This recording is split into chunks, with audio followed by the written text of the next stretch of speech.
Good evening, everybody. Welcome to the show. I'm your host, ScullyPop, where the entertainment doesn't stop. I read my novels, I've written a few, other works in the public domain, submissions from people like you. Also, we do theater work with panels. I see one of our former cast members out there, King Steve-O. Welcome to the show. Northern Woman, also former cast member. And A-Job, former cast member as well. Good evening, Heidi Pop.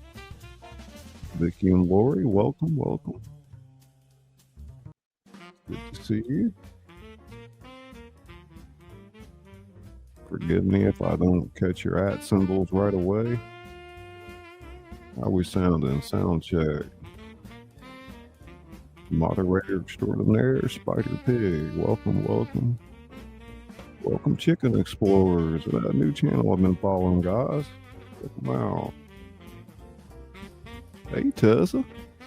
There's Tessa Pop, the Wordsmith Cafe. How's everybody doing? We're going to run a director's cut of episodes 3 and 4 of season 2, Emerald Wonderland, where the Wizard of Oz meets Alice in Wonderland head on, and every other hybrid fairy tale character in between.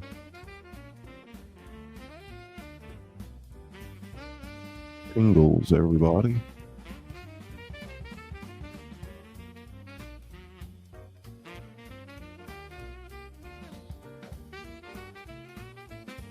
Okie Pop, alert, Okie Pop.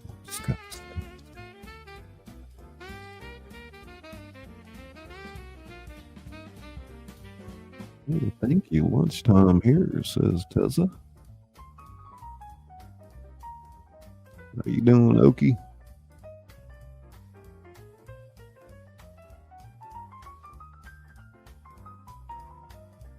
Hope everybody's having a good holiday weekend.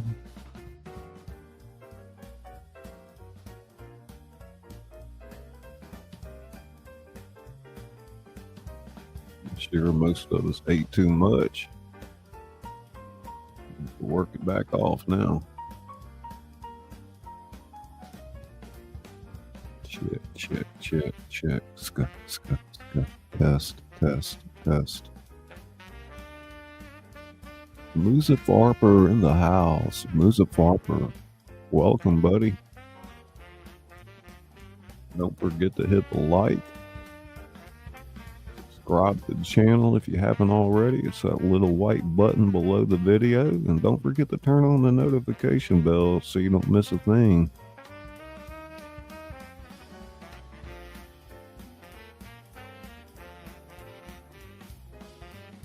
All Things Pink and Possible, former cast member, All Things Pink and Possible. Welcome. How you doing, Pink?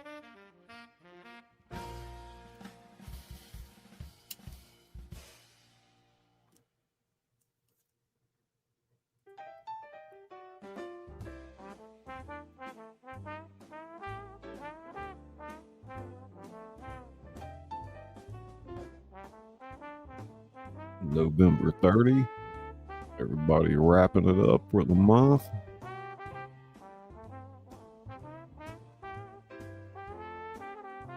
Who's that? Hey, Grandma. How you doing? Grandma Teresa. Welcome.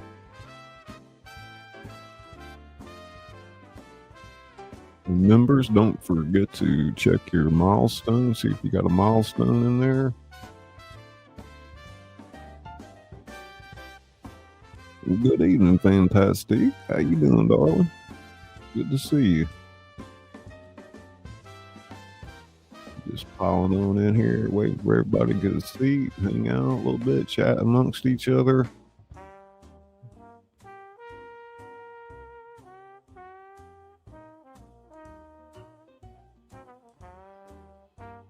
Hey, Mish go blue.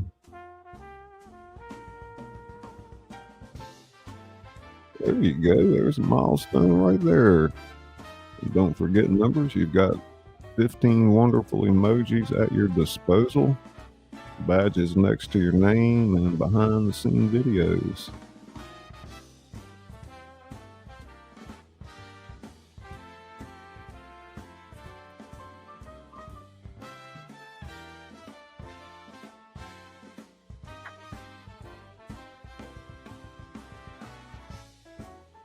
Everybody's coming in. Share it out if you can.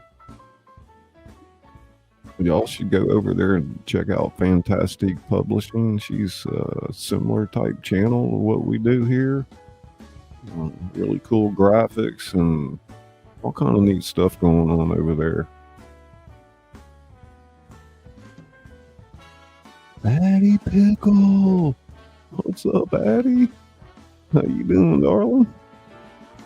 Oh my goodness. Addie tingles. Addie tingles. Tingle, tingle, tingle, tingle. Scut, scut, scut, scut. Let's play the song Izzy Pop made for us. Chicken explorers in the house. In a town where the clocks forget to chime, where stories sleep beneath the pine, there lives a voice who walks the night with tales that glow in candlelight. They call him Scully, soft and wise, tingles, tingles, tingles. Addie Pop, Addie Pop, Addie Pop. Back into shape and opens doors we can't escape. Y'all let me know if you're out there. Put a 1010 in the chat. ScullyPop's favorite number, 1010. Put out those emojis if you got them. If not, give me your best sky. Looks something like this. Or you can use the ska emoji. So gut, my Frau.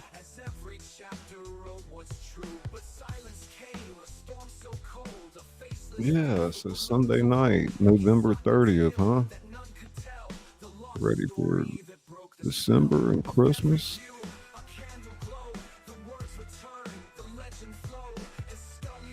Already got out there decorations and everything.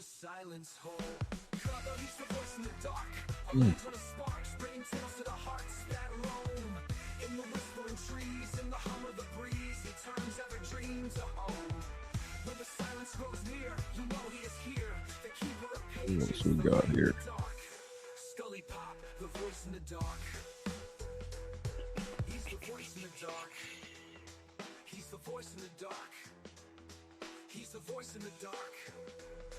A lantern of sparks. So about got everything set up here, ready to go. Like I said, we're gonna pick back up at episode 3 in season 2. It doesn't really matter which one you come in on. They're all fun to listen to watch. A lot of the graphic design was done by Izzy Pop. Of course, I wrote the story and provided some of the imagery for her to work with. We've got 1,000 photos that we made for Wonderland and turn them into animations and all kind of neat things for us. So.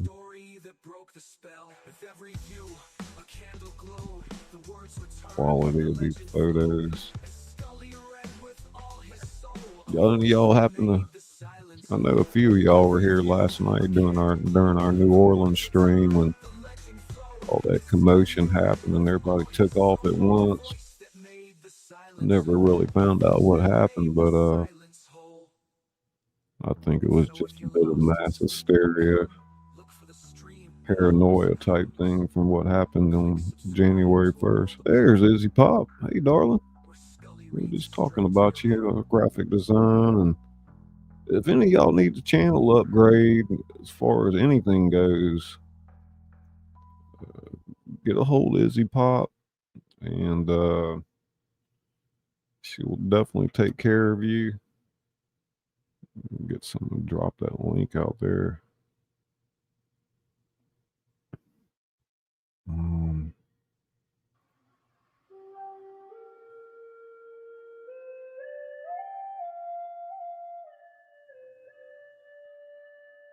See if I can put that link out there.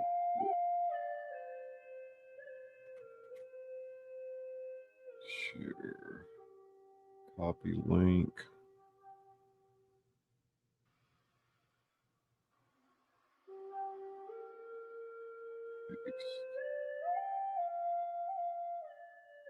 All right, there's Izzy Pop's link. Let me pin it up at the top. Ooh, wrong button.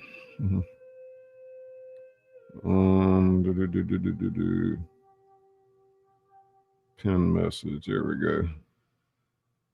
How's that look? Okay. What's up with that flute?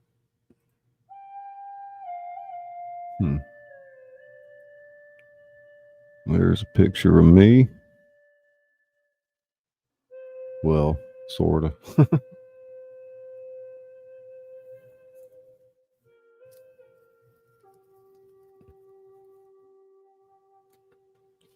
Okie saying hey to Izzy. Izzy saying hey to everyone. Yeah, I figured I'll just try to get started a little bit early tonight so we can get last minute watch hours and things in before the night's over.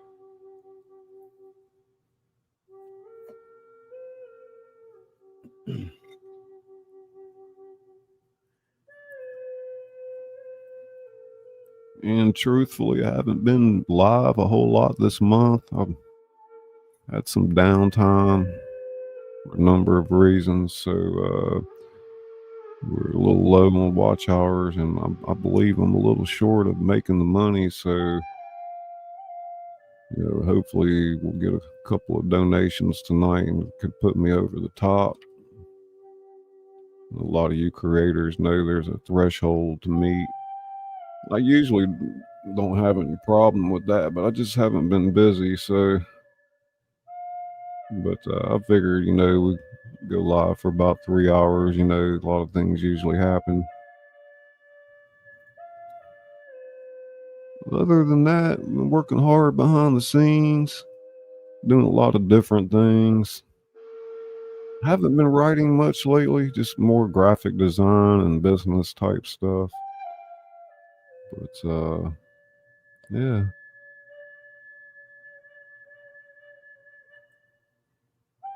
That's a crazy picture right there.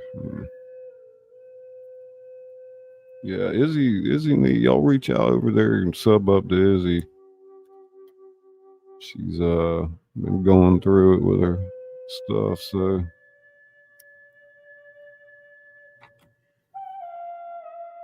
I think we'll go ahead and start here. Let me see if I can pull that in at the stage.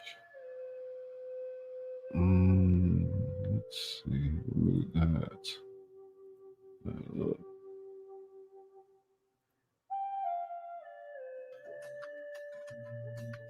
I'm your host, ScullyPop, ready to take you on a grammatically thrilling adventure through time and tense.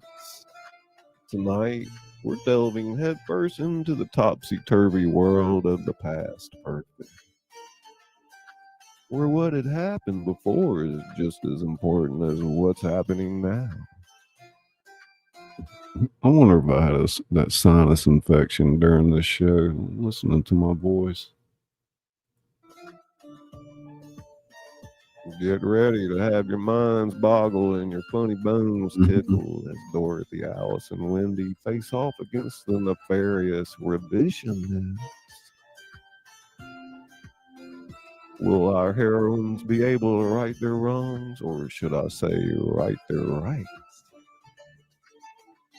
So grab your popcorn, adjust your looking glass, and make sure your ruby slippers are fastened tight.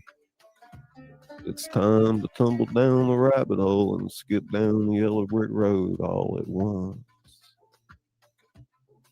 Emerald Wonderland is about to begin. And trust me, you better believe it's going to be perfect. Past perfect, that is.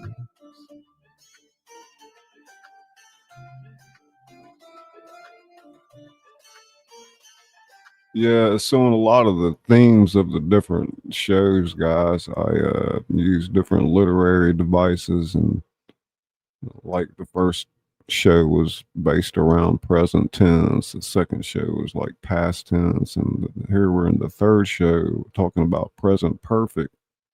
But as we get deeper into the series, you get more sophisticated literary device incorporated into the theme. And what else can I tell you? Hey, Kicker. Uh, there's a lot of, metaphors and different things going on. And what was I going to say? The hybrid characters like Cheshire Wizard, Tin Hatter, they're all derived from different bloodlines, like the Hatters mixed with uh, the whatever, and they cross lineages. And the whole Emerald Wonderland is where all the different fairy tales have come from, the different lands and things, like the Hatterland and um, what was it with the steampunk? Izzy, Steamberg, Steam Mountain, and different things. Hey, Slayer. Anyway,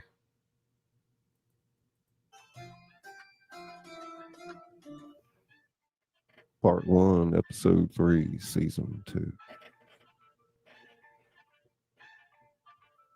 The yellow brick road stretched before Dorothy and her eclectic band of companions, its golden surface now shimmering with an iridescent quality that hinted at its journey through time.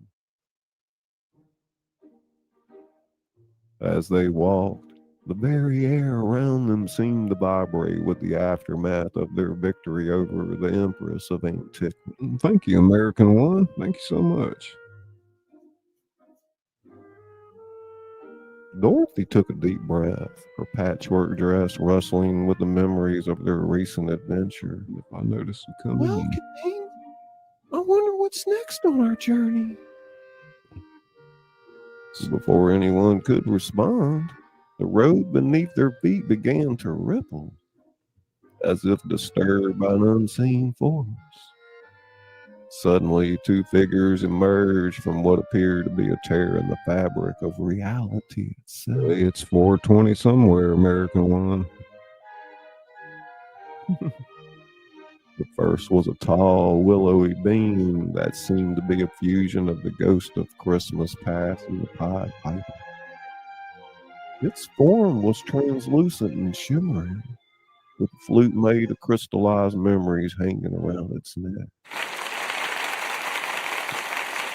Greetings, travelers. I am a retro American melodious. Beside Retrospector stood a stocky, jovial character, a blend of Father Time and the caterpillar from Wonderland. He had a long, flowing beard made of ticking clock hands, and instead of a hookah, he puffed on a pipe that released swirling clouds of past events. Super lady. And I, he said, exhaling a plume of sepia-toned smoke, am Tempest Perfect, the chronicler of what had been. The Cheshire Wizard's grin widened with curiosity. My, what an interesting new addition to our tale. Retrospectra nodded solemnly. We've come to warn you of the path that lies ahead. You've mastered the present tense, but now you must navigate the lawless, treacherous waters of the past perfect. Lawless in the world. Crossover? Alice asked, her eyes alight with curiosity. What's that? Tempest Perfect took a long draw from his pipe, releasing a cloud that formed into miniature scenes of historical events. The past perfect, my dear, is the realm of what had happened before something else occurred. The It is the foundation upon which all other stories are built. But why is it so important? Retrospector's form shimmered as it explained. Without a proper understanding of what had come before, the stories of present and future lose their meaning. Past perfect tense is the glue. It's the glue that holds the narrative of reality together. Linehatter's hat transformed into a complex machine with gears representing different tenses. I say, it sounds like a jolly temporal juggling act to me.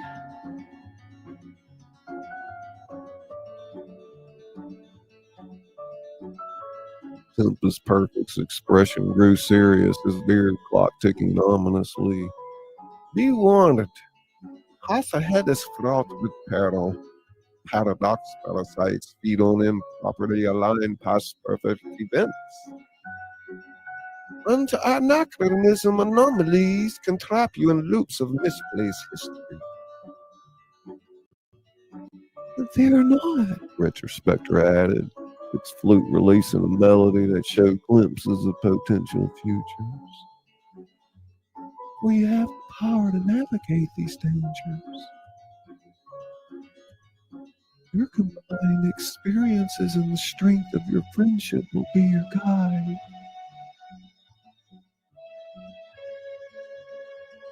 As our heroes absorbed this information, yellow brick road ahead of them began to shift, taking on a sepia tone that hinted at its journey into the realm of the past perfect. Dorothy squared her shoulders, determination shining in her eyes. Well, gang, it looks like we have another adventure ahead of us. Are you ready to explore the foundations of our stories? With nods of agreement and excited murmurs, the group prepared to step into this new chapter of their journey. The past perfect tense awaited, with all its challenges and revelations.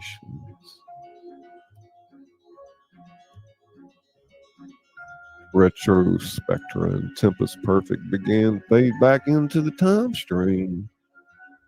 Remember, the voices echoed as they disappeared in the realm of the past perfect. Everything you encounter had already happened. Use this knowledge wisely. As our heroes set off down the sepia tone yellow brick road, the air around them thickened with the weight of countless untold backstories.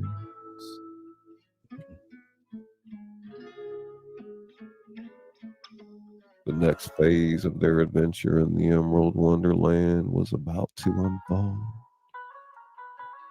promising to test their understanding of not just their own past, but the very fabric of history itself. Part 1.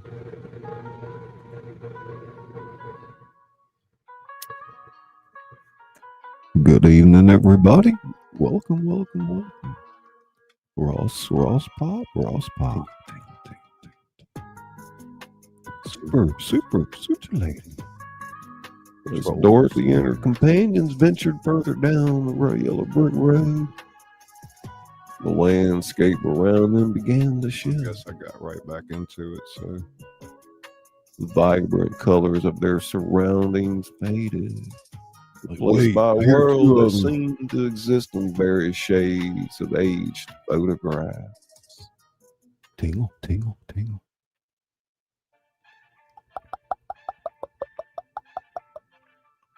Alice, ever observant, was the first to notice the change. Look, it's as if everything has grown and weathered. Indeed, the blades of grass appeared to cycle rapidly through growth and decay, always ending up in the same weathered state. Trees in the distance sprouted, matured, and shed their leaves in the blink of an eye, only to repeat the process endlessly.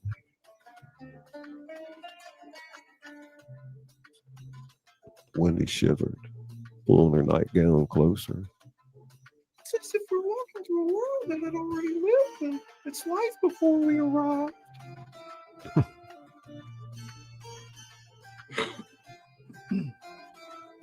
Suddenly,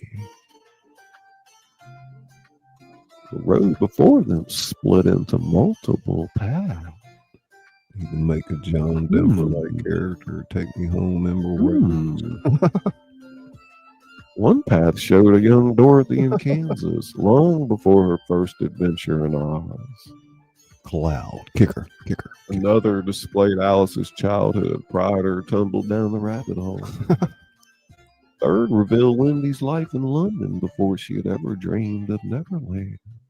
Okey pop. Side tingles. Cheshire Wizard. Curious indeed, it seems we're being offered glimpses of what had occurred before our stories began. I see. Linehagger's hat transformed into a periscope, allowing him to peer down each path. I say, it's like a temporal buffet. Shall we sample a bit of each? Sean Forward 20. Before anyone could respond, a low, ominous rumble filled the air. The ground beneath their feet began to tremble. From the spaces between the branching paths, shadowy tendrils emerged. Look at him. Paradox parasites. Kronoswaki exclaimed, his clock scales ticking frantic. Don't let them touch you. They'll feed on your misaligned memories. The group scrambled to avoid the grasping shadows, each one instinctively drawn to the path that showed their own past. As Dorothy's foot touched the road leading to Kansas, she felt a powerful tug. Izzy really made it come alive with a It visual was art. as if the very fabric of her story was trying to pull her back to where it all began. No!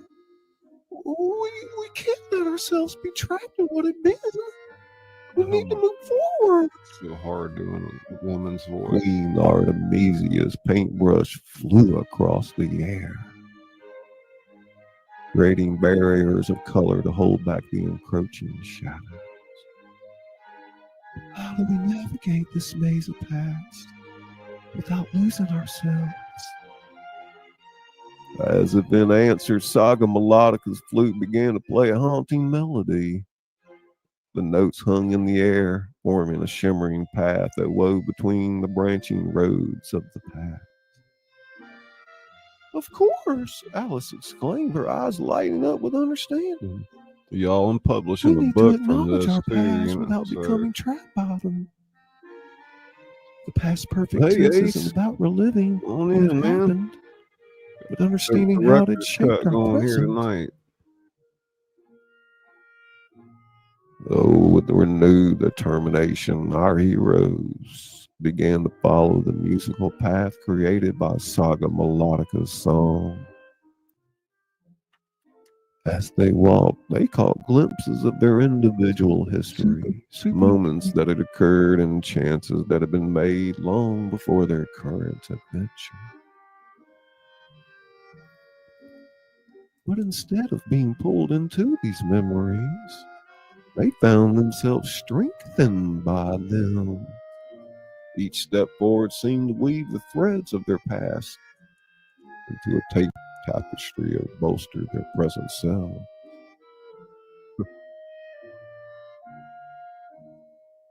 The paradox parasites retreated, unable to feed on the well-integrated memories of our heroes.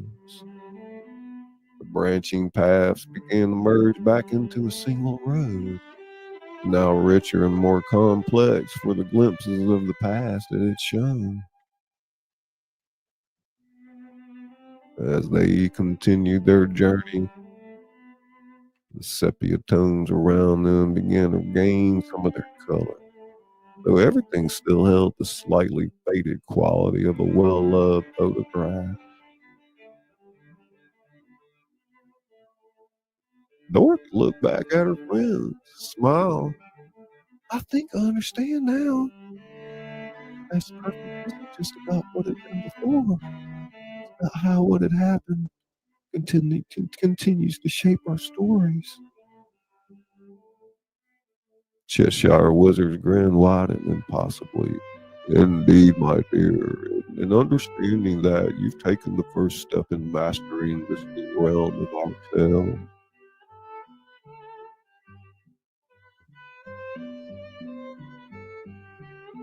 So as our heroes pressed on, the yellow brick road stretched before them, now shimmering with the combined weight of all their past experiences.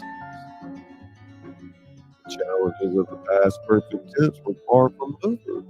They had gained a crucial understanding that would guide them through whatever lay ahead. The audio is so weird sometimes. The air around them hummed with the potential of countless untold backstories, each one waiting to reveal how it had influenced the grand narrative of their adventure.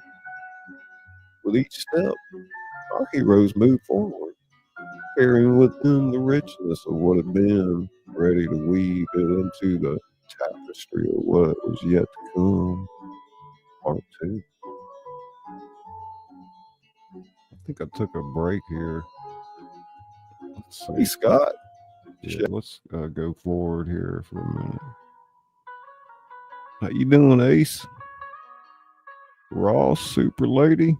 How is everybody? Slayer, Side Order, Cloud Kicker, Jonathan, Crossover Paranormal, Lawless. How you doing?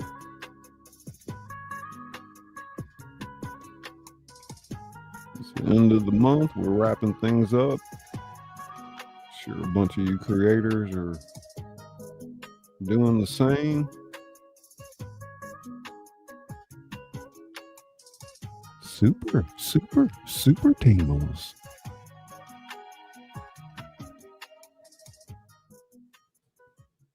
I'm thankful. How are you, boss? Well, I'm getting there. Oh, I'll get myself resituated. Everybody situated. Hey, Angela. Man, almost 30 people up in here. Y'all share it out if you can. It's going to be an ongoing series for a total of 40 weeks. We're in season 2 right now. You hear that, Izzy Pop? We'll be publishing the book from this for too long, and we might even take some art submissions, and some characters. I'm thinking about a few things there. How you doing, Shay? Oh, I will tell you, I got the ambition. Meat chamber.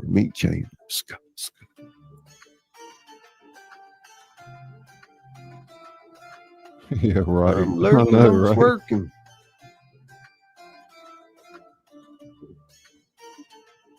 Well, you know what they say, the road to hell is paved. All with this good wonderful art, and Izzy put together these beautiful overlays. 10-10. Wow, man. Wow, man.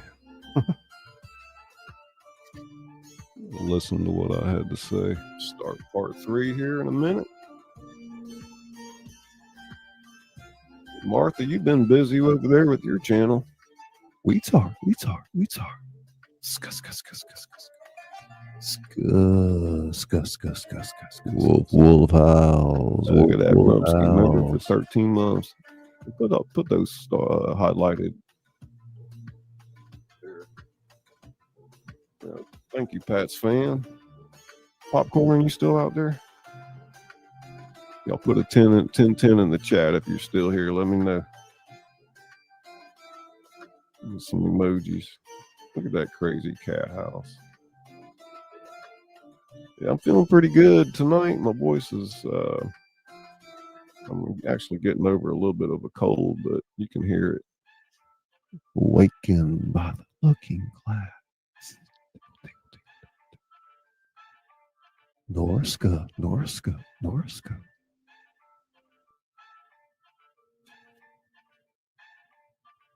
Let's go back here and continue on. I'm going to continue on with take that off of loop and we'll play the rest of the other overlays.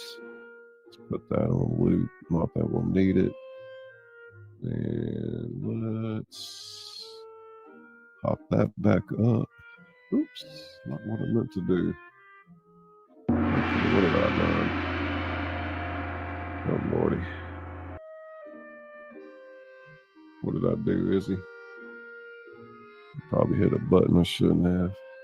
Hitting those buttons. All right, music overlay. Okay.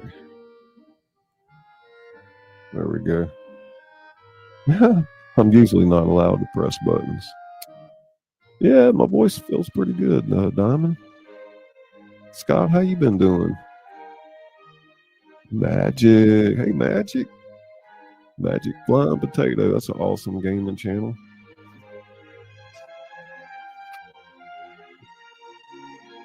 Hey, always somebody out there like, what the hell's going on in here? Shot's got her own emoji.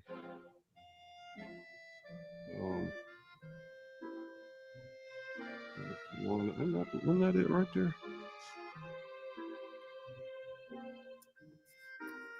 Called killing two birds with one stone. Yeah, I think the 8 p.m. slot's working better than the 7 p.m. Everybody's still trying to get that worked out. A lot of their kids ready for bed and settle down so you can get some of you time, you know? Magic tingle.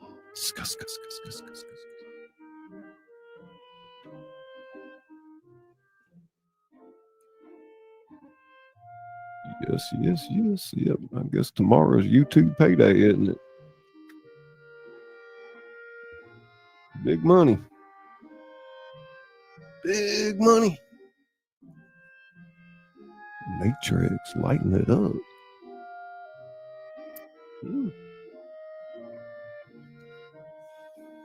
Well, we got 29 of y'all in here. Let's go ahead and get started with part 3. I think I've said hey to everybody. Hey, Thank you first and foremost for your time and being here. It means the world to us. And there are other ways to support the channel, but your time alone is more than enough. We're at part 3 of the episode 3, season 2. Northern Woman.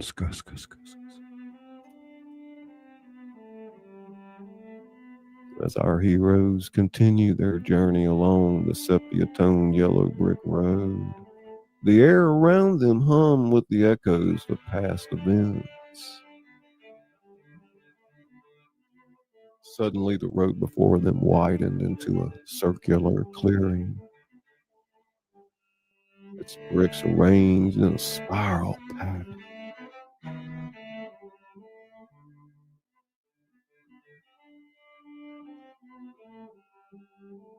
At the center stood a figure that immediately caught their attention. It appeared to be a fusion of the Tin Man from Oz and the Two of Hearts from Wonderland. Its body was made of polished silver metal, jointed like the Tin Man but flat and card-shaped. The heart emblem on its chest ticked like a clock, and its eyes were perpetually spinning hourglasses. Magic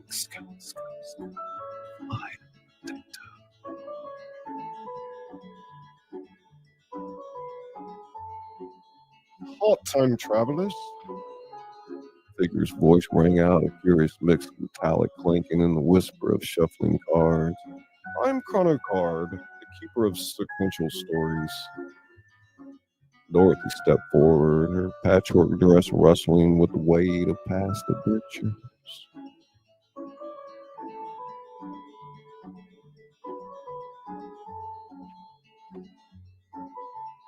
Hello, Chronicard. We're on a quest to understand the past perfect tense. The The chrono card's hourglass eyes spun faster. Oh, you seek to master what had been a noble quest, but one that had been drawn the attention of a formidable adversary. Alice, her curiosity piqued, asked, What sort of adversary? We faced many challenges already. The chrono card's metal fingers shuffled an invisible deck as it spoke. She is known as the Revisionist, a being who had been rewriting stories of our world for countless ages. Your growing understanding of the past perfect poses a threat to all she had altered. Wendy's eyes widened. Why? Why had she been doing to our stories? The Revisionist has been changing the sequence of events, altering the very foundations of our tales. Your ability to perceive what had truly occurred before could unravel her carefully constructed revisions. Cheshire Wizard's grin faded slightly. And why, pray tell, is our grammatical journey so dangerous to her plans? Chrono card's metal joints it creaked as it gestured wildly. Because mastery of the present perfect allows one to see the true order of events. The Revisionist fears this power, for it could restore the original sequence she had so painstakingly altered. Linehatter's hat transformed into a pocket watch. Well, tickety tock then. We'd best wind ourselves up for a temporal tussle. Thank you, Northern Chrono Woman. card's Thank you so expression much. remained impassive, Very kind of but you. its Thank voice you. carried a note of warning. Be cautious, the Revisionist wields the pen of alteration and the eraser of forgetting. She had been anticipating your arrival since before the stories had begun. Dorothy stood tall, determination shining in her eyes. Then we'll just have to be prepared. Is there any advice you can give us, Chrono Card? The metallic figure began to flicker, its form becoming translucent. Remember, brave ones, that the strength of the story lies in how its event is unfolded.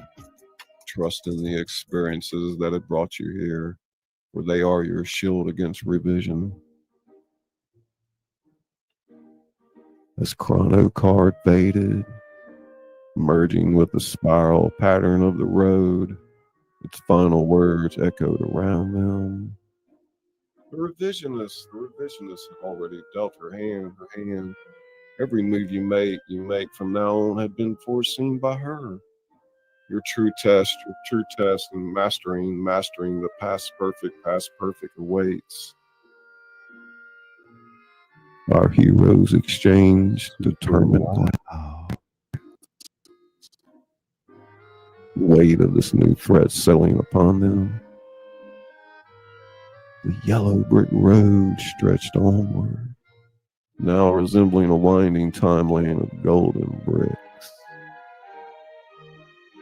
Well, gang, it looks like we've got another chapter to write.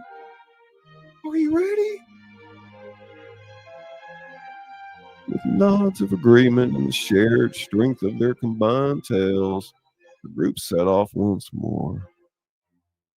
The realm of the past perfect had become a battlefield of interwoven narratives, and the revisionists awaited them, ready to test their understanding of what had been against the power to rewrite what was. Hey, Izzy, drop Northern Woman's channel in there. Y'all, she narrates like me, and she's got a voice, really great narration voice. So y'all get over there, check her out. It'd be worth your while, trust me. I watch every video. Part 3. I'm jumping right into the next one or not there. Heidi Pop, how you doing? Thank you for that dono magic. I appreciate that, Northern Woman. Thank you. Waking. Boy, is he working hard back there. Deep within a fortress built of shifting storylines and malleable memories, the revisionist stood before a massive, undulating wall of text. Her form was fluid, constantly morphing between different archetypal characters from various tales. One moment she was a wicked stepmother, the next a cunning trickster, then a misunderstood villain. Misha. The wall before her displayed the timelines of countless stories, each one a strand in the grand tapestry of narratives she had spent eons weaving. With a graceful wave of her hand, entire histories rearranged themselves, then shuffling like cards in a cosmic deck. So, She mused, her voice a blend of every antagonist who had ever uttered a monologue. the meddlers had warned of my existence. How inconvenient. She turned, facing a swirling vortex that served as her scrying pool. Within its depths, she observed Dorothy and her companions as they continued their journey down the yellow brick road.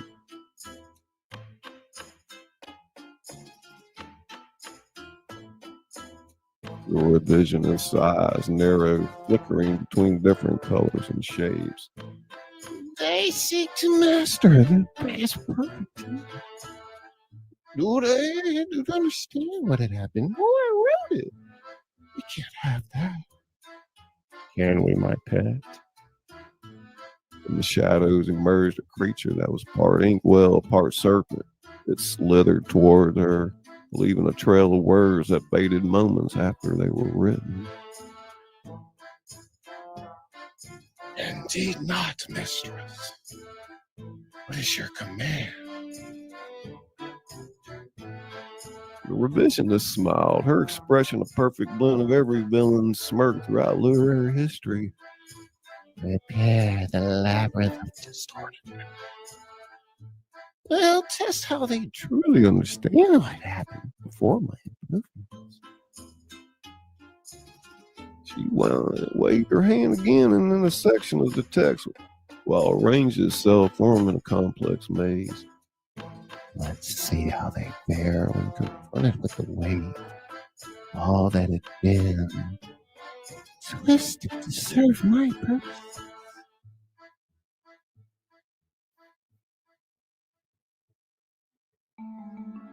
The ink serpent bowed its head. It shall be done, mistress. And what of the lexicon of lost tales they possess? The revisionist form solidified momentarily into that of a stern librarian. Ah, yes, the troublesome home tome had been a thorn in my side for too long. We must separate them from it, or all my careful revisions may be undone.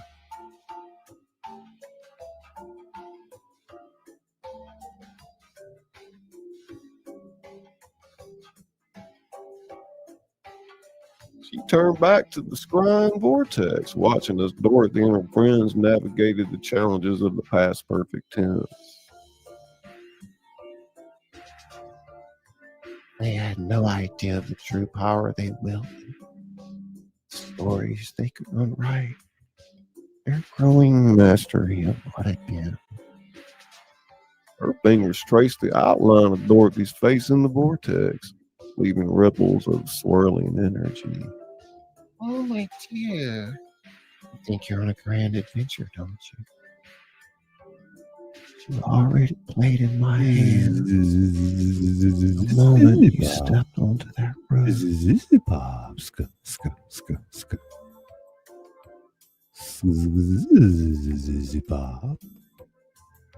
The revisionist laughter echoed. Super teams. Super little hero. Let's see how well you understand the stories that shape you. When those fairy tales crumple beneath your feet. As she turned away, the wall of text behind her began to shift and churn, preparing the challenges that awaited Dorothy and her companions. Tingle to begin. The revisionist's eyes glowed with anticipation, ready to test the limits of their grasp on the past perfect against her power to rewrite history itself. The stage was set for a battle not just of might, but of narrative control. And the revisionist was determined that this was one story whose ending she'd already written. Part 4.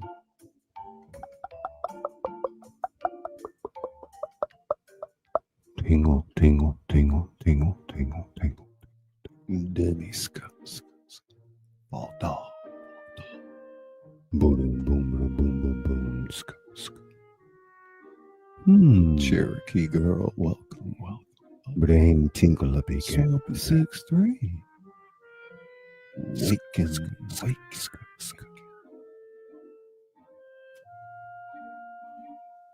Tingle, tingle, tingle, tingle, tingle, tingle. Oh, thanks so much, Magic, Magic, Magic Tingles. Zippa. Choo, choo, choo, choo. Rumsky, rumsky, rumsky.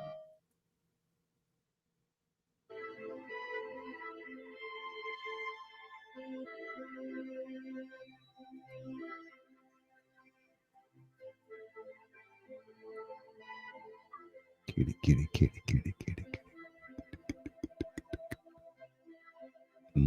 That's a yummy carrot.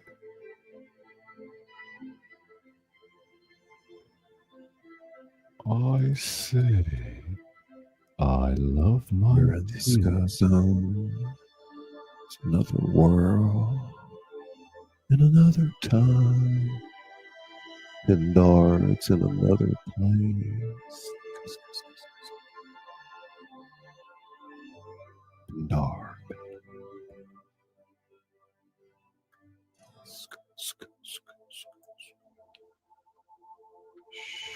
Quiet, Tingle, tingle, tingle. quiet. Sound. Voice. Tingle, tingle,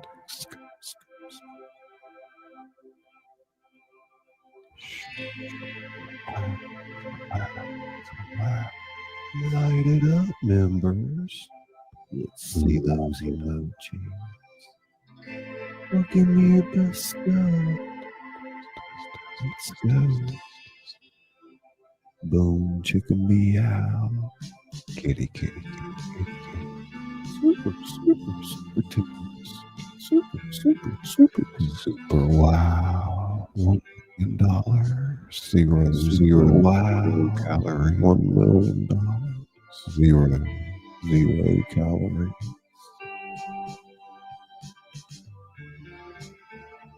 One, two. Hey, Pink. Shoot. All things pink and possible. Welcome, welcome. Tingles for you. All things pink and possible. Oh, thank you, Misha. Enjoyed your piano earlier. All right, Scott, you have a good one too, buddy. Yeah, look at those beautiful overlays by Izzy. I know I got some moderators out here. Drop Izzy's link. I'll reach out to Izzy if you need some channel art or video production.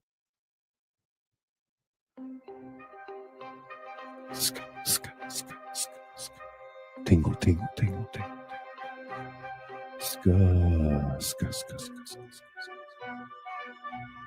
Hey, Mr. Gold, welcome to the show. I'm glad I found your channel. Great to see you. You took Northern Come on in, Moon. guys. Quite a few seats left here. A great night. A little tight up Always around a the pleasure front. to see you. Rhino.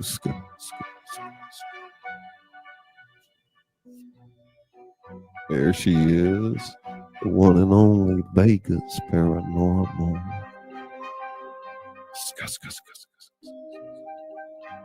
Vegas Paranormal. Tinkle. Moderator extraordinaire, Vegas Paranormal. in Vegas. Shout out, shout out, shout out. Shout out. Ska, ska, ska, ska, ska, ska, ska, ska, ska. Get a sip of magic juice. I am Chrono Reflectus. I am Empress of Antiquity. Zozo. We go to part. Part 6. Part 5. Part 5. Look at those crazy clock heads.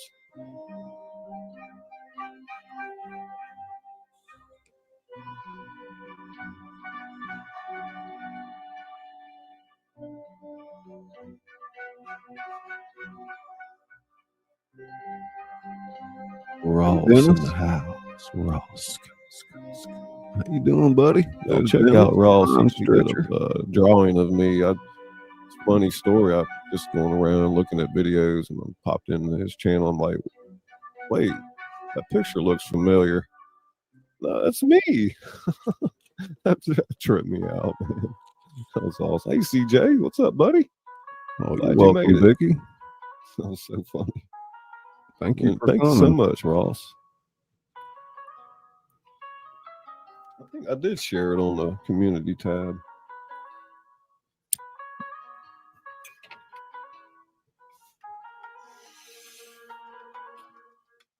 As Dorothy and her companions continued down the yellow brick road, the sepia-toned landscape suddenly shimmered and warped around them.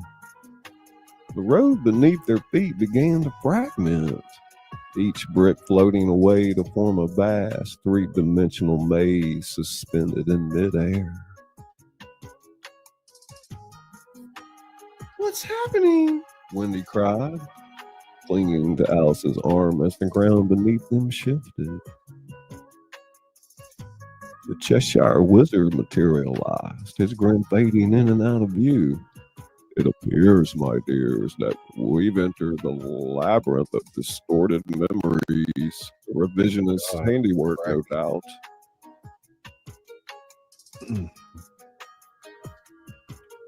Before them stretched an impossible structure of floating pathways, each one seemingly made of translucent, shimmering film.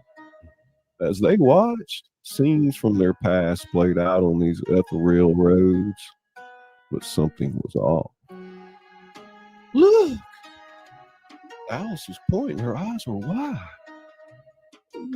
that's not how it happened.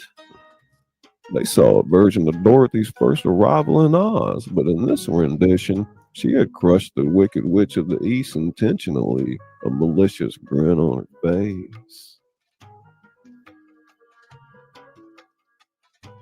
Line Hatter's hat transformed into a periscope as he peered at the other paths. I say, all our stories seem to have been quite thoroughly jumbled. Hey, Gina. Indeed, each floating road showed a twisted version of their past adventure. Welcome, Gina. Alice tyrannically ruling Wonderland, Wendy trapping children in Neverland, the Cheshire Wizard using his powers for nefarious purposes. Everybody, welcome Gina. Cabin Life with Gina. Members, y'all drop some It emojis must out be there. the Revisionist challenge. Dorothy realized her patchwork dress rippling with unease. She's testing our understanding of what had truly happened before. A disembodied voice, smooth as silk but with an undercurrent of malice, echoed around them. Clever girl.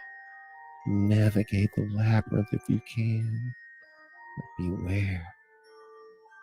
Step on the wrong path, leave the wrong memory, and you'll be lost in a past that never was.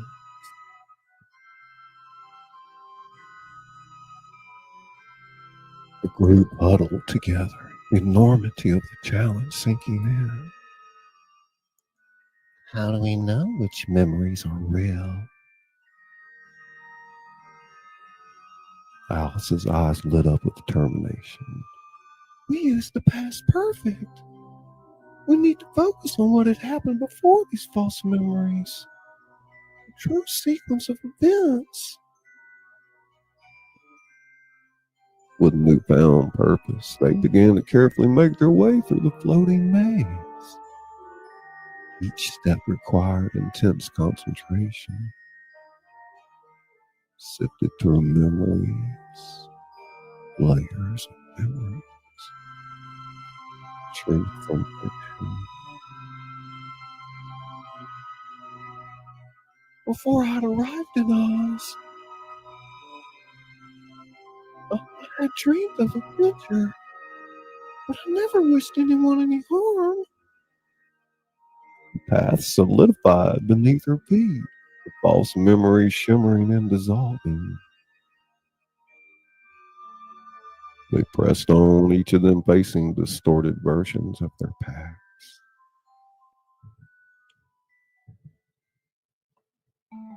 Alice unraveled false Wonderland tales by recalling what had occurred before each crucial moment.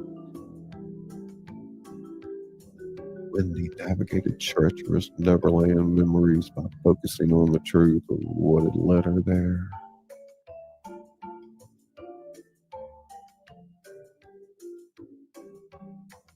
Cheshire Wizard's grin became a beacon of consistency as he purred. Remember, friends, the strength of our tales lie in what had truly shaped us, not these fabrications.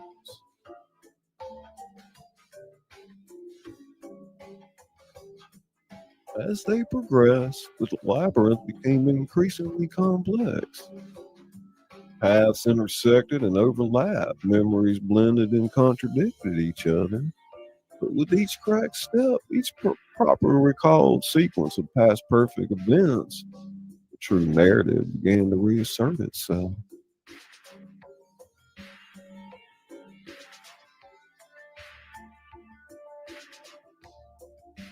Finally, after what seemed like hours of mental and emotional challenges, they reached the end of the labyrinth.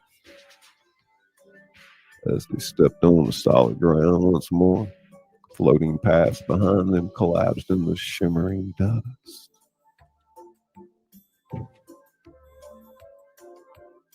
You may have passed this test, meddlers, but your journey is far from over. The past is past, and I have been rewriting it for eons. As the voice faded, our heroes found themselves back on the yellow brick road,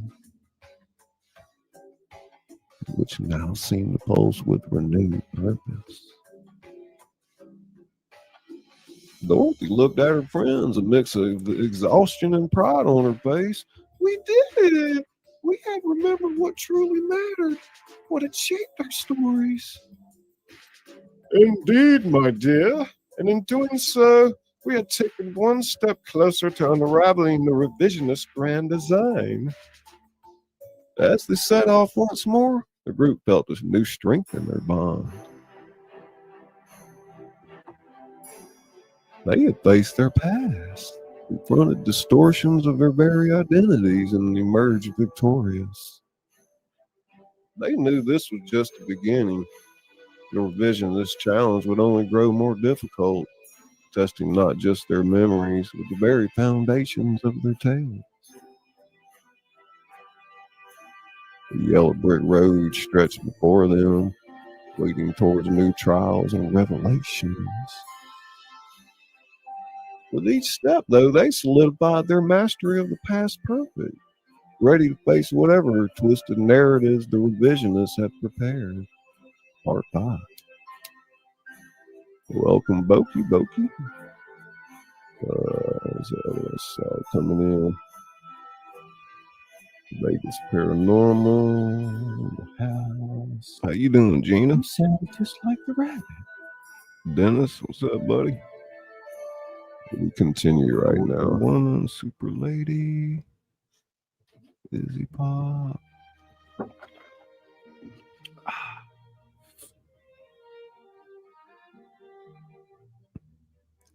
As our heroes continued their journey, the yellow brick road began to spiral, forming a giant clock face beneath their feet. The hands of the clock spun wildly, and with each rotation, the landscape around them shifted through different eras. Suddenly, a figure emerged from the center of the clock.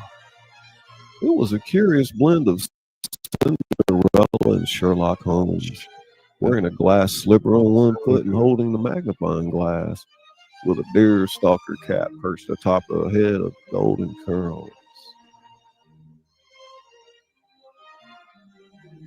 Greetings, time travelers. The figure said, bowing slightly. I am Cinderlock Holmes, the temporal detective. Before introductions could be made, the air shimmered, and the revisionist voice echoed around them. More meddlers. Let's see how you handle this little time twist. The clock face beneath them glowed, and suddenly our heroes found themselves separated, each trapped in a bubble that showed a crucial moment from their past. Cinderlock Holmes called out, Quick, you must correctly sequence your key moments using the past perfect tense. It's the only way to break free. Dorothy, seeing herself in Kansas before the tornado began. Before I had been swept away to Oz, I dreamed of a world beyond the farm. And Alice, surrounded by Wonderland characters, continued. After I had fallen down the rabbit hole, before I met the Mad Hatter, I encountered the Cheshire Cat. One by one, they recounted their past, carefully using the past perfect to establish the correct sequence of events. As they did so, their bubbles began to merge, bringing them back together.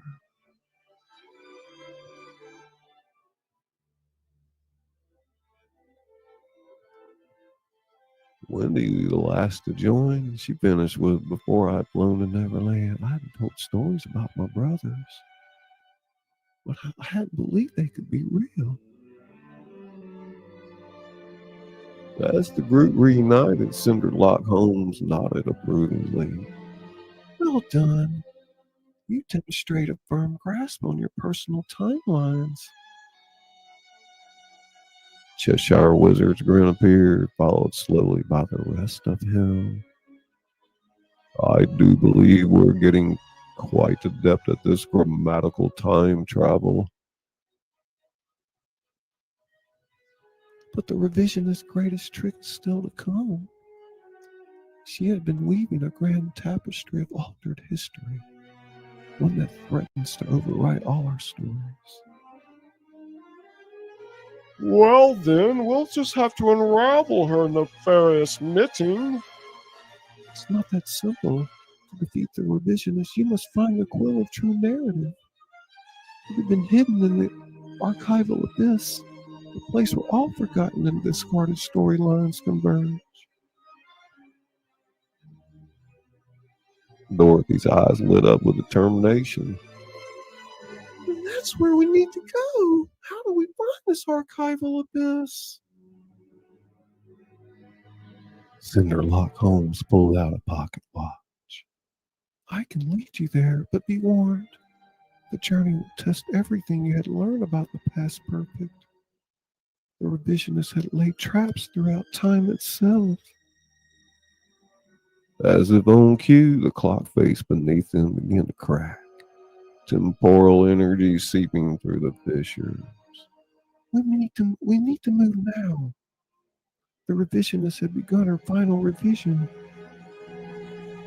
With a nod of agreement, our heroes, now joined by Cinderlock Holmes, set off down a newly formed path. The yellow brick road had transformed into a twisting timeline, each brick a moment in history.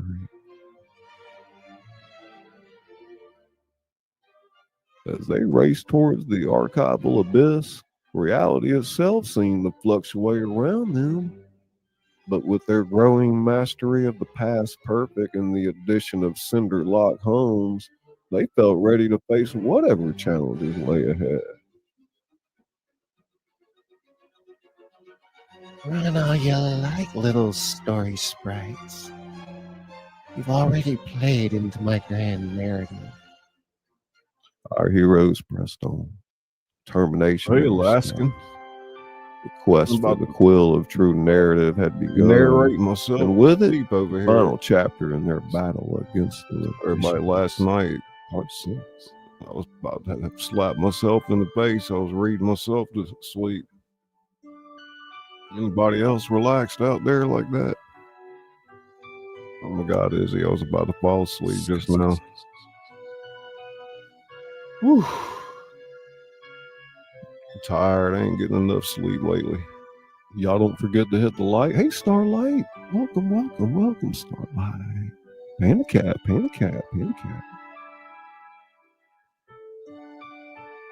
Let me miss some there. Devo in the house. What's up, buddy?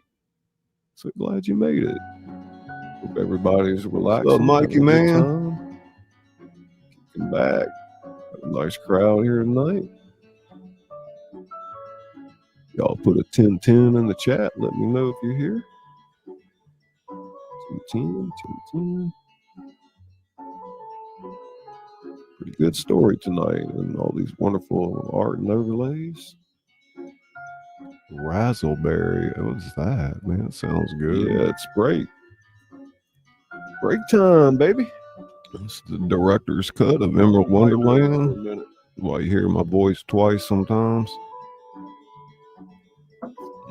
Sort of commentating and that 10-10 ASMR and falling asleep. How you doing, Demi? I'll go take a shot of coffee, huh? Y'all hang tight. We got the finale coming up here in a minute. Finale of part 3 of season 2, episode 3, season 2. Thank you so much, Izzy, Rumsky, TWP Popcorn. There's Blood Dragoon, Rumsky's new emoji. Pat's fans. She's not here right now, but we got her new emoji. Who else got a new emoji? Misha. Somebody grab that. And Ajot. These are all the new emojis. Right. Super lady.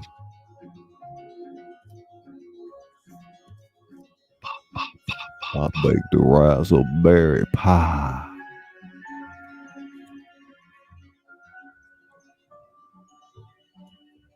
Uh-oh, Joji got timed out.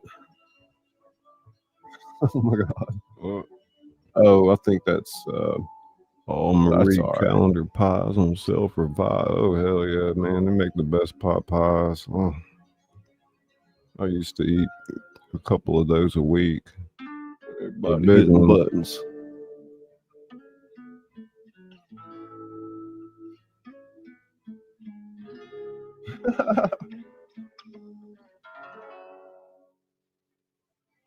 Wow, Joji's cool. Yeah, you can't eat them right away. Zonnie, what's up, Zonnie?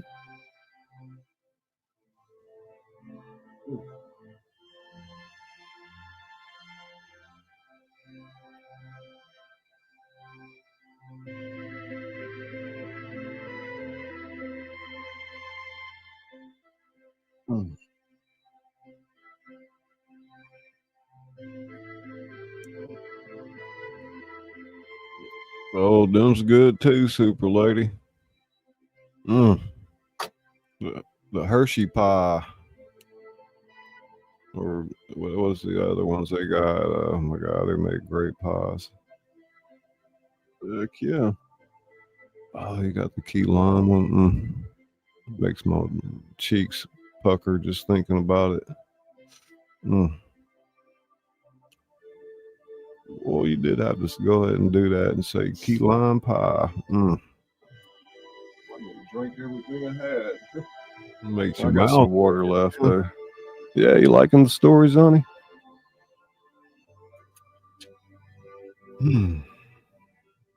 Well, I can say we definitely got the format down. It's a lot of work putting all this together. I mean, I think Izzy's spending more time than I am at it, really. So,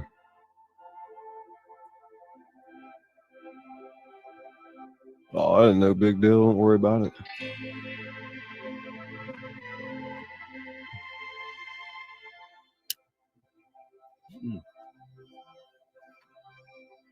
It's all good. Look at me in those pictures up there.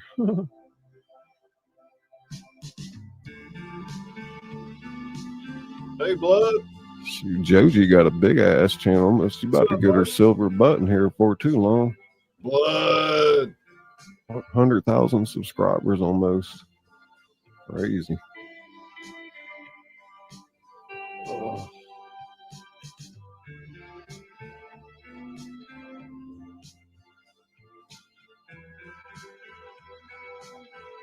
Y'all, if you need any assistance, Got a nice crowd tonight. There's a few people I missed. Here, he's also a moderator, Blood Dragoon. I think we'll start doing the 8 p.m. Central slot. It gives everybody a little time to settle in. Dum.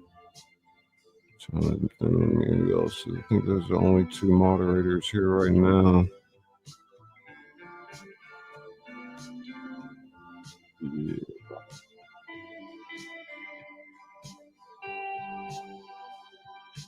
Boom. Every time I look at these overlays, I see something different. It is a lot of work.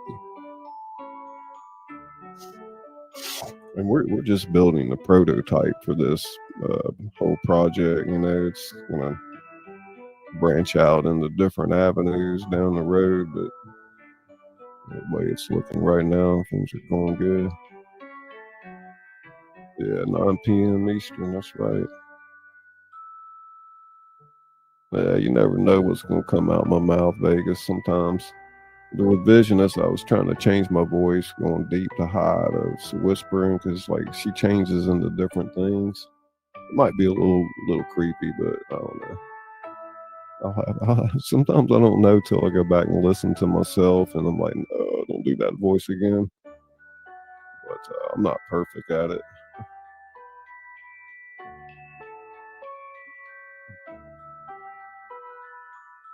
Hey, Fawn.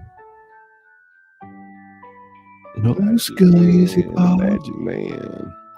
Fawnska. Magic Man.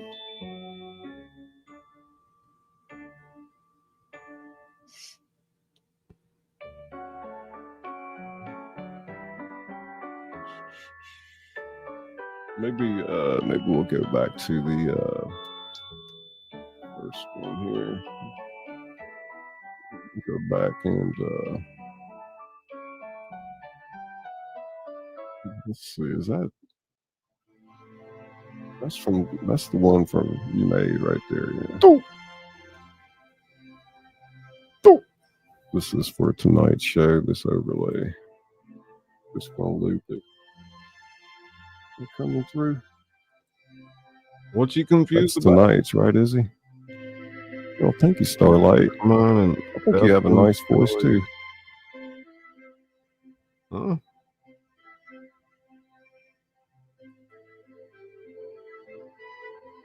No, that's not tonight's.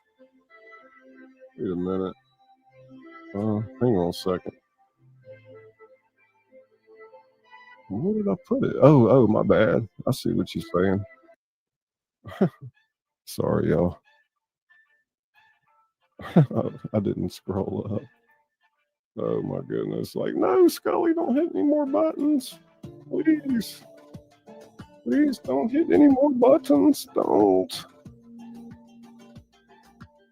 Y'all put a 10 in the chat if you think ScullyPop shouldn't hit any more buttons.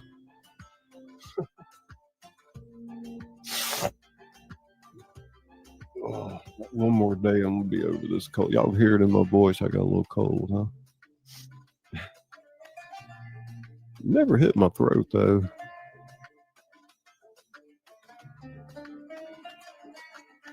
No more buttons. I had a sinus infection. I don't know. Well,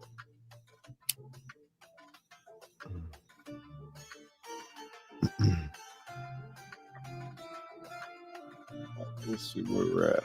yeah, I was thinking about making a digital clone of myself and bringing it up on panel and having a conversation with myself. I wonder what that Yellow brick road led our heroes to the edge of a vast swirling vortex. The archival abyss yawned before them, spiraling maelstrom of forgotten stories and this. Oh, here we go. Plotline. Fragments of half-written tales and abandoned characters swirled in its depths. Oh, thank you, Fawn. Cacophony of narrative chaos. I'm better now. Cinderlot Holmes stepped She's forward, like, magnifying glass Better at the really ready. fast. We had arrived at the archival abyss. The quill of true Oh, narrative wait, lies what's at its going heart. on here? Reaching it will be no easy task. Dorothy squared her shoulders, Director's cut. patchwork dress rippling with I mean, I'm determination. commentating my own work. We've come too far to turn back now. What do we need to do? But I was going to bring my digital clone up, Poor have a Cinderlot conversation with to him. respond. Tendrils of story mist reached out from the abyss, wrapping around each of our heroes. They found themselves pulled into the swirling chaos, separated once more.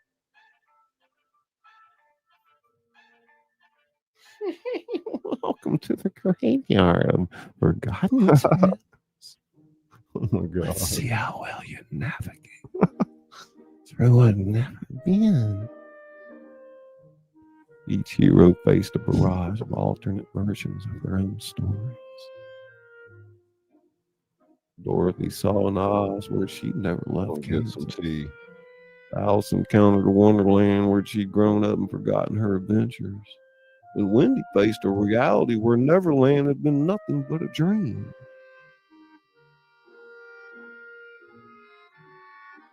Don't let these false narratives deceive you. Focus on what you know had truly happened.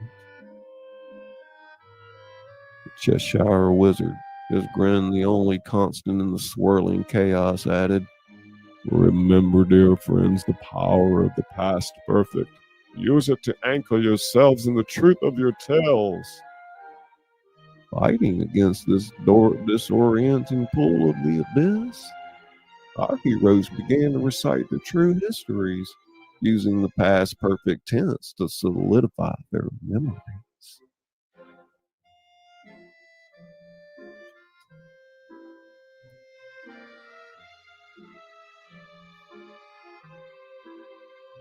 Before I had clicked my heels 3 times, I'd learned the value of home and friendship. Dorothy asserted, dispelling the false canvas around her. After I'd grown up curious about the rabbit hole. Before I'd entered Wonderland, I'd always questioned the world around me. Alice declared, shattering the illusion of a forgotten adventure. One by one, they fought through the false narratives, their correct use of the past perfect creating a path through the chaotic abyss. As they progressed, they began to see glimpses of a glowing object at the center of the vortex, the quill of true narrative. Linehatter had transforming into a protective bubble called out, I spy with my little eye something that had been hidden for eons. As they neared the center, the abyss's defenses intensified. Waves of unwritten endings and plot holes threatened to engulf them. The revisionist voice grew more frantic. You'll never reach it. I ensured the quill would remain lost forever. Cinderlock Holmes, using his detective skills to navigate the final obstacles, shouted, Quick! We must all focus on the most crucial moments of our stories, the point from which everything else had stemmed. in synchronized effort, each hero concentrated on their pivotal moment, using the past perfect to describe it in perfect detail. Their combined focus created a sphere of narrative stability in the heart of the abyss.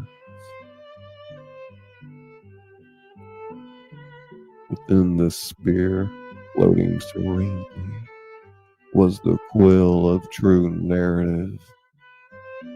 It pulsed with the power of every story ever told and every tale yet to be written.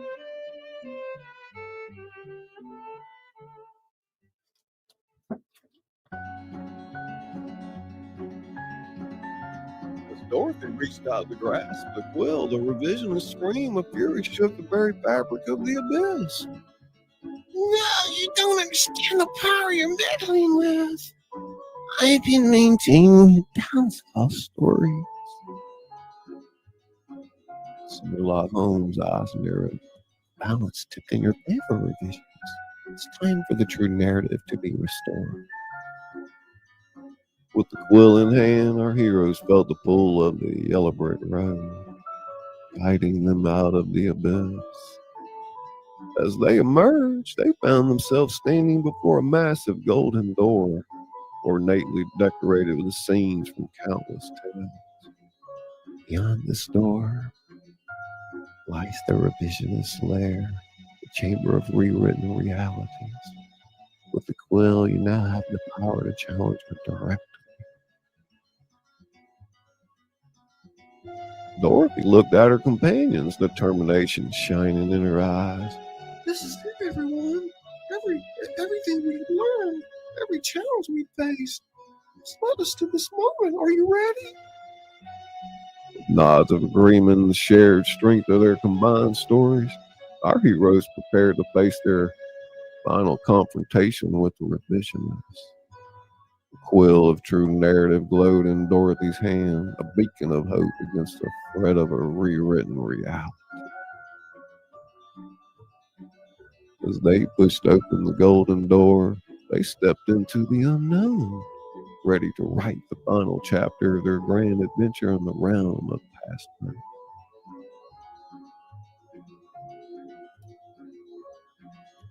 Hey Tom, how you doing, buddy?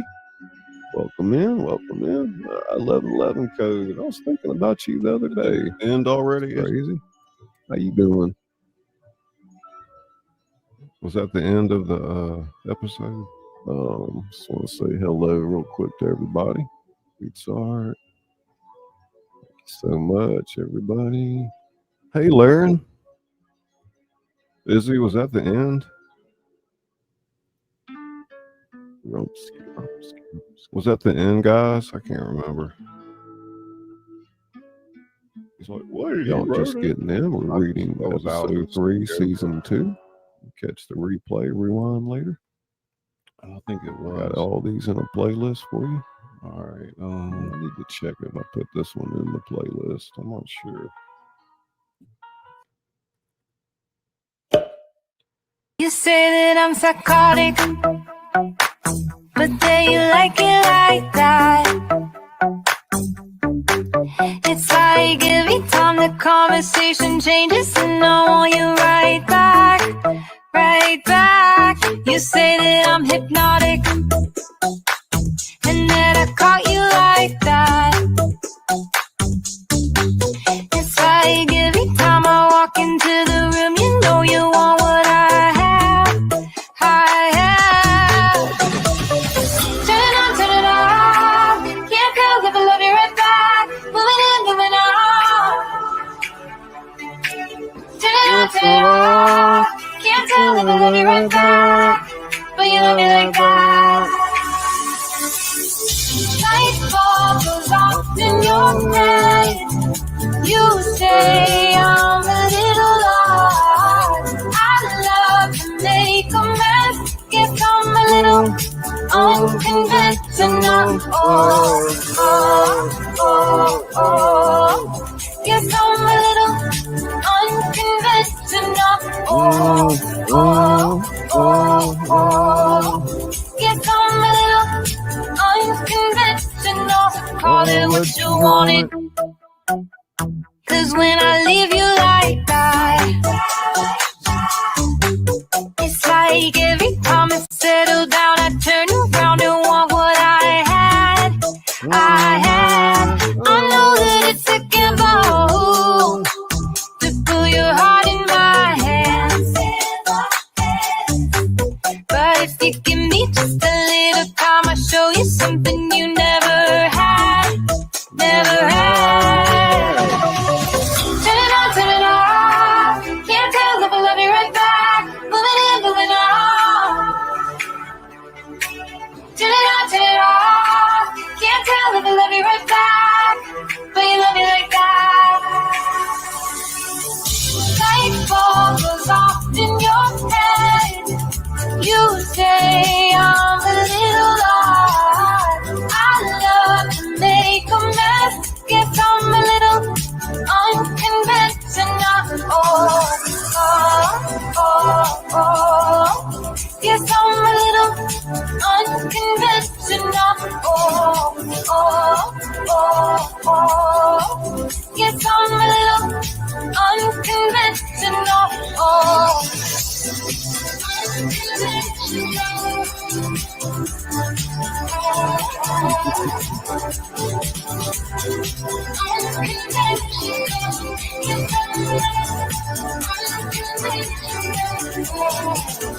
Light bulb goes off in your head. You say I'm a little odd. I love to make a mess. Guess I'm a little. Light bulb goes off in your head. You say I'm a little odd. I love to make a mess. Guess I'm a little unconventional.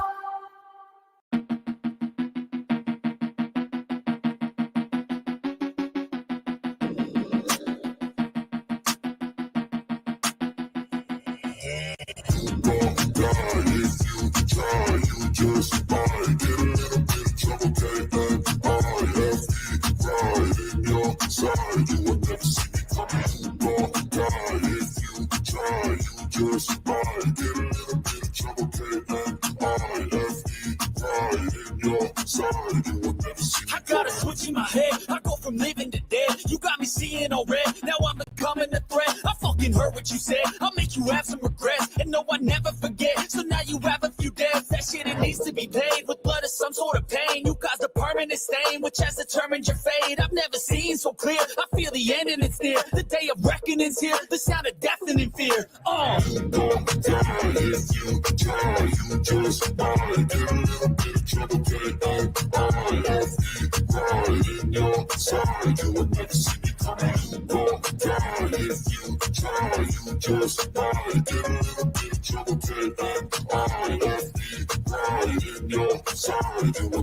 My energy is next level, so damn you better be careful. I got an angel and devil, he snaps me straight in the temple. I'm ready to be a rebel, I've got a lot of potential hidden inside of this vessel. That shit is so exponential. I need a first class ticket to the top, no limit. I don't play no gimmicks, I'ma take you to the clinic. If you want a taste, come at me and you will be replaced. They won't find a trace of you anywhere or any place. So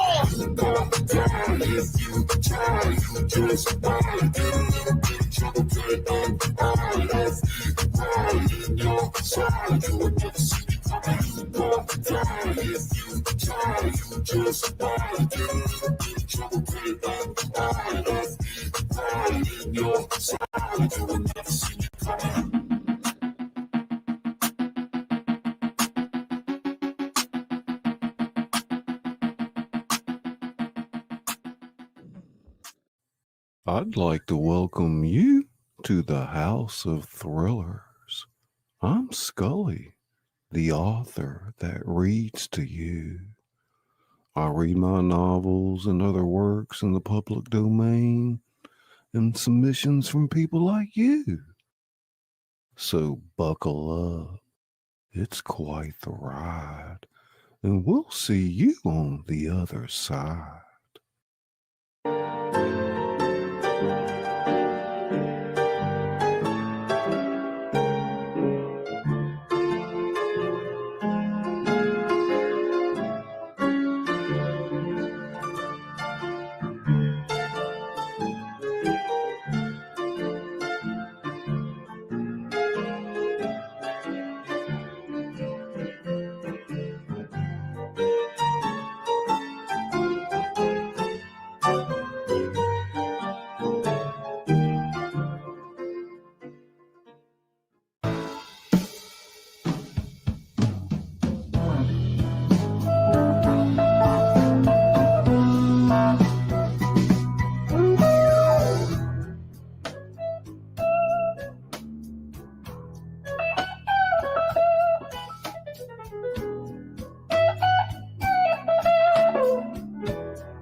Like to welcome you to the House of Thrillers.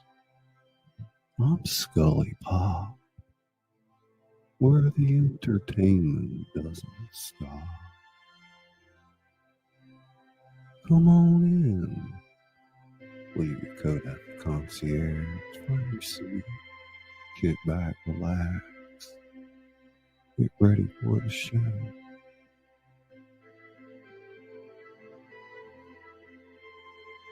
Tiny tea, tiny things we learned in the 6th grade. And put your feet up and relax. Widow, welcome everyone. It's gonna go to the widow.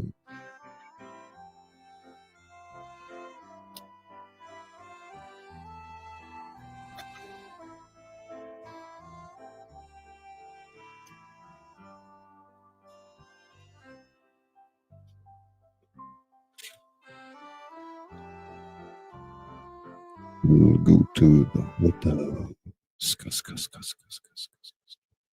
It's Ray. Ray,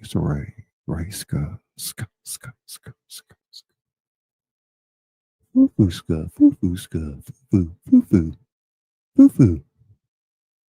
Weights are.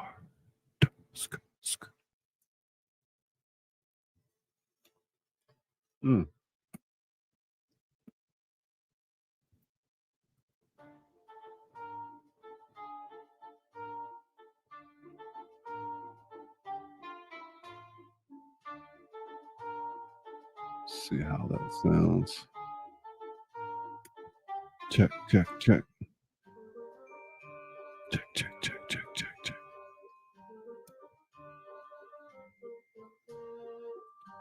Getting ready to kick it off.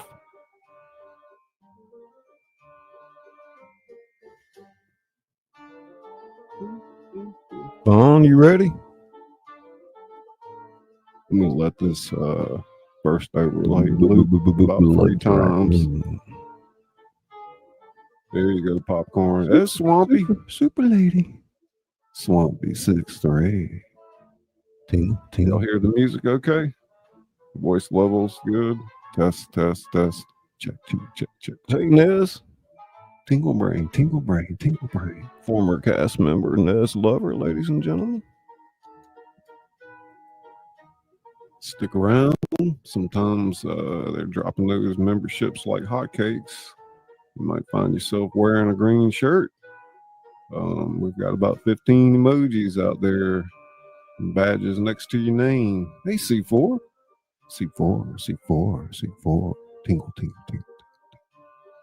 It's blue time. Listening to the director's cut of Emerald Wonderland, where Alice in Wonderland meets the Wizard of Oz head on.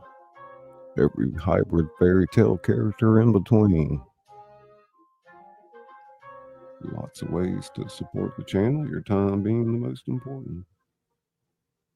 Hey, ScullyPop.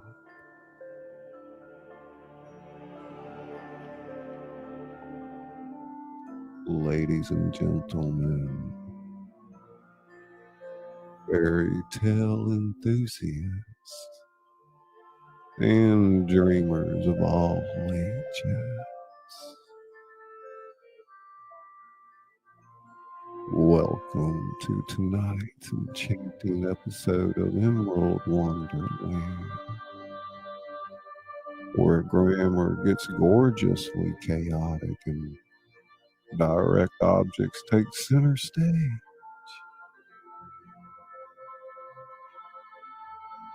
Tonight, we're diving into a world where sentences come alive, and the notorious Queen Objectiva threatens to unravel the very fabric of storytelling itself.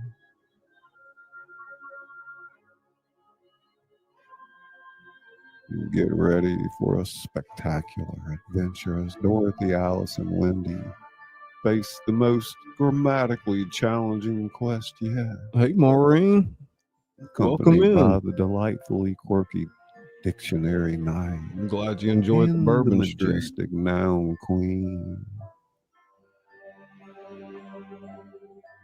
This episode brilliantly combines educational elements with pure entertainment, making it perfect for both classroom adaptation and theatrical presentation. So sit back, relax, and prepare to be dazzled as we enter a realm where direct objects reign supreme and every sentence holds magical potential.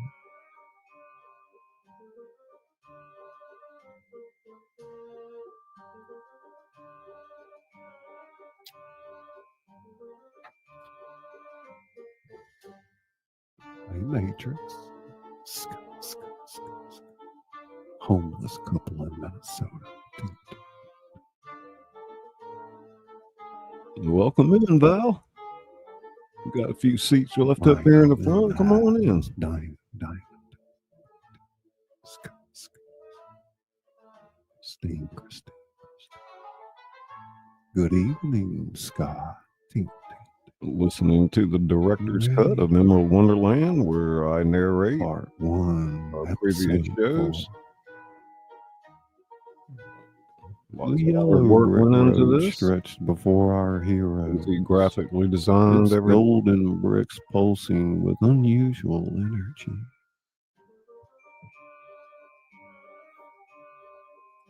Their recent victory over the revisionists still fresh.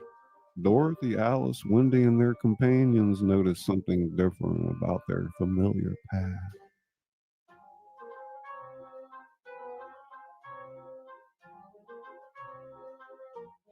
Dorothy's touching a glowing brick.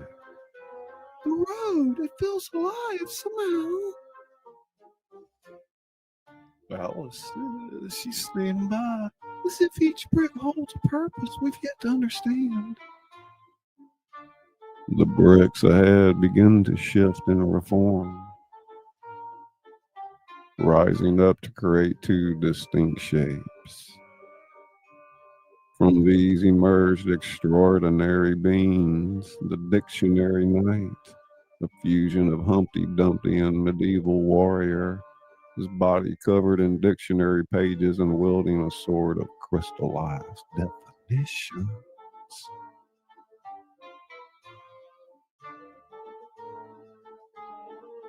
And the Noun Queen, a blend of Mother Goose and Red Queen, wearing a crown of living nouns and a dress of floating objects.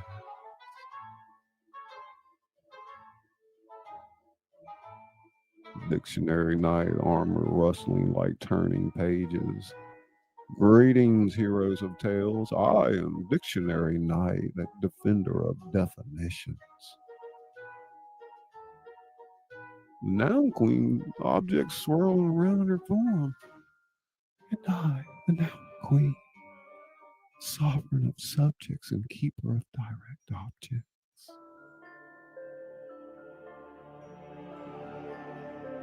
Cheshire Wizard materialized, his grin flicking with concern.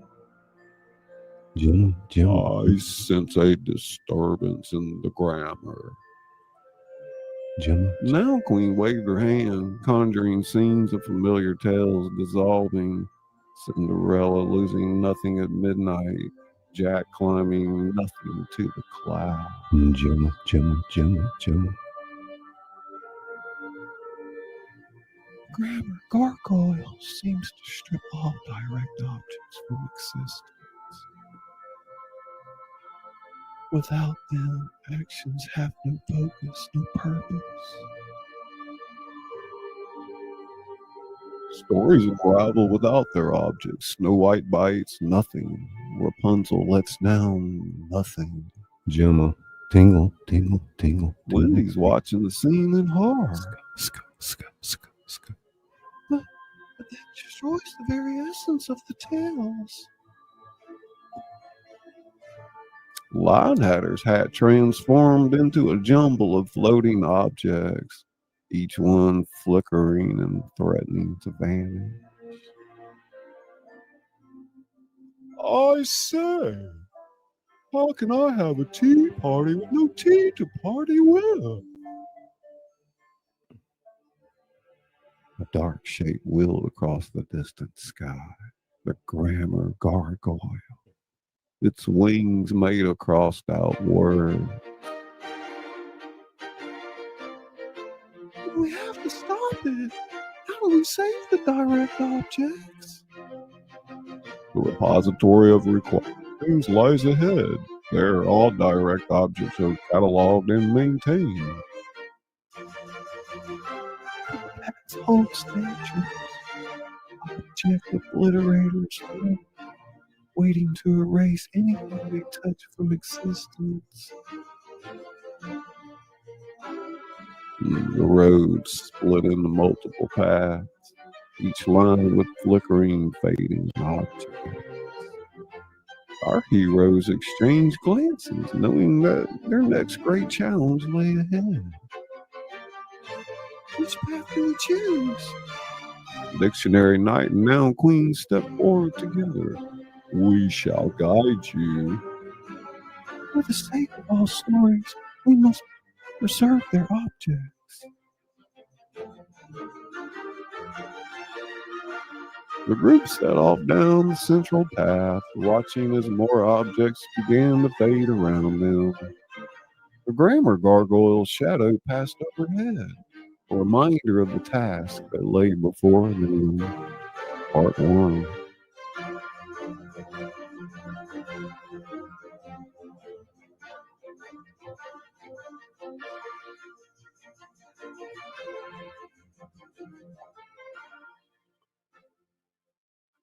Part 2. Episode 4. The expanded group made their way down the central path, watching as more objects faded from existence around them. Suddenly, a figure emerged from behind a shimmering curtain of vanishing things. A curious blend of the white rabbit and Rumpelstiltskin, with clockwork paws and a beard made of golden verbs. Its name was Tickspin. He bowed nervously. Oh dear. Oh dear. You're heading right into her domain. Most unfortunate indeed. Who are you? Tickspin at your service. Former object spinner for Queen Objectiva, until she banished me for dropping her favorite direct object, a golden crown that completed her most precious sentence. The Dictionary Knight stiffened at the mention of the name. Queen Objectiva? Then we've wandered into the grammar territories. Noun Queen's dress of objects flickering anxiously. This will complicate some matters gravely. Alice said, Who is Queen Objectiva? Tickspin's ringing his clockwork paws. The Queen of Direct Objects. She worked them all in her crystal castle of completion, using them to perfect her own stories while leaving others incomplete. Is she working with the grammar gargoyle? Or she controls it. The gargoyle steals direct objects for her collection. Like that. He pointed ahead where a massive castle loomed, its towers made of crystallized sentence.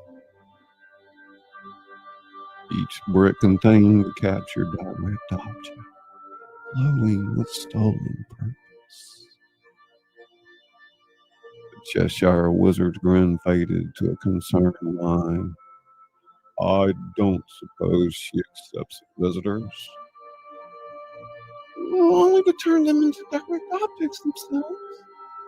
No, last week she transformed a traveling light into a lovely paperweight.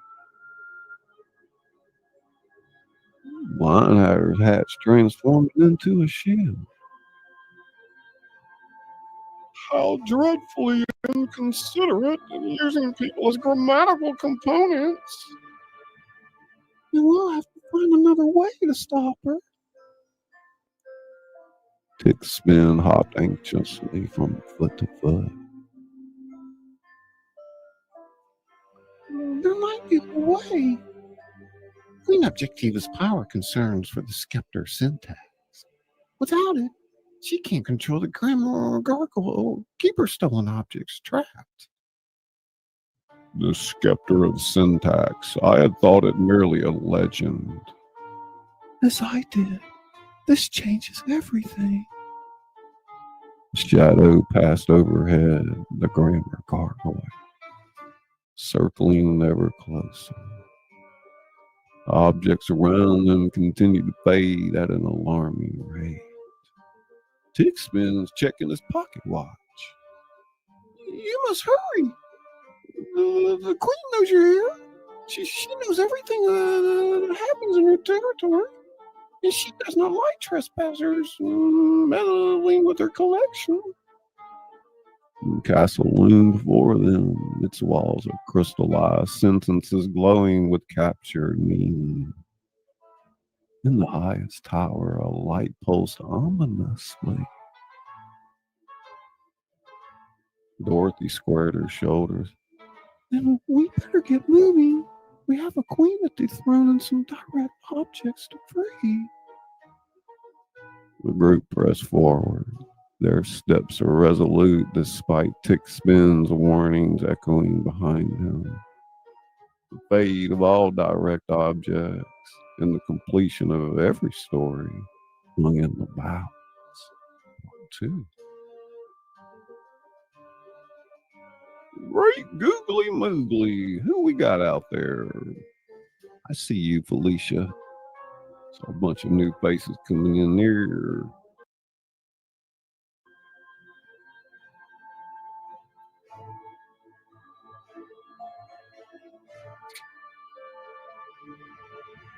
Yeah, I was by the campfire tonight. Heck yeah.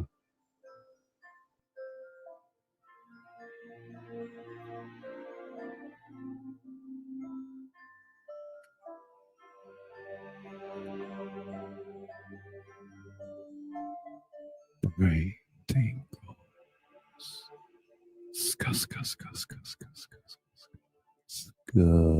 Scuss, scuss, scuss, scuss, scuss.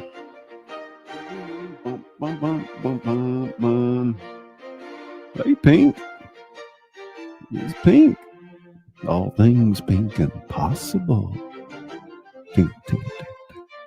Mr. Don, how you doing? Aloha. Vicky, Lori, Juan, Izzy Pop. Izzy Pop.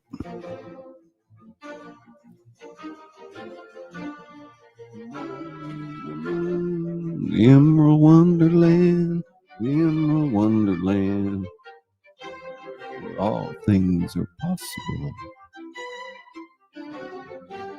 Linda, scuff, scuff, scuff. Christine tingles.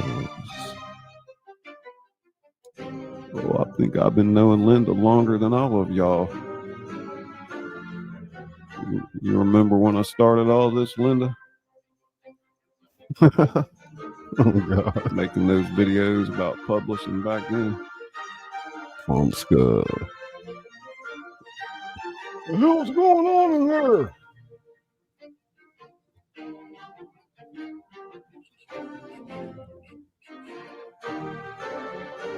Yep, you sure do, huh? Yeah, let's let that run one more time. I'll take it off and loop.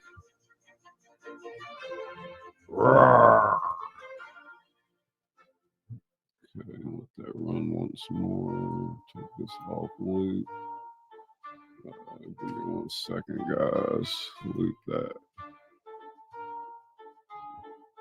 About to start part 3. Get over here, check a few buttons real quick.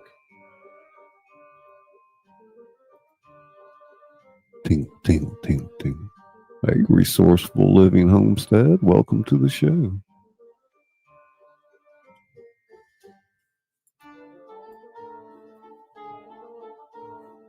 Y'all let your mama, your daddy, your sister, your brother, your cousin, everybody know about the Emerald Wonderland.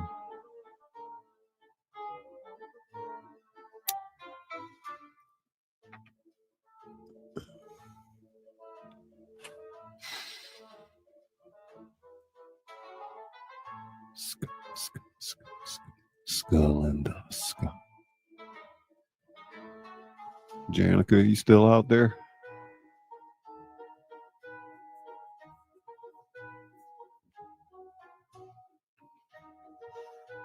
I guess y'all ready for the next part, huh?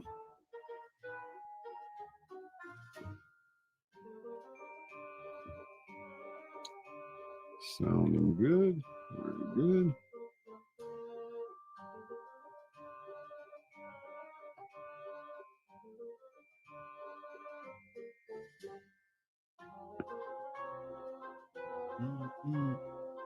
Queen Objectiva lounged upon her throne of dangling participles, each one writhing with unfinished potential.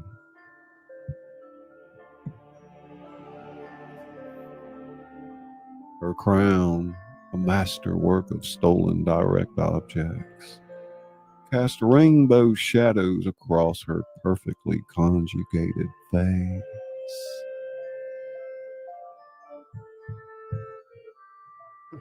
The crystal ball of conjugation hovered before her, its surface rippling with scenes of Dorothy and her companions.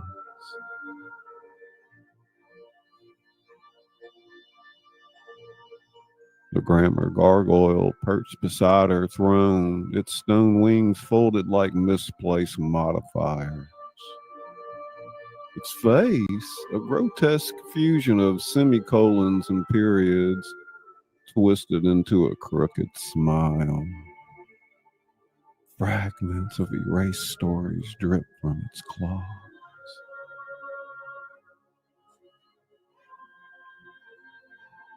Queen Objectiva, her fingers trailed across the crystal. So they bring me visitors. How grammatically interesting.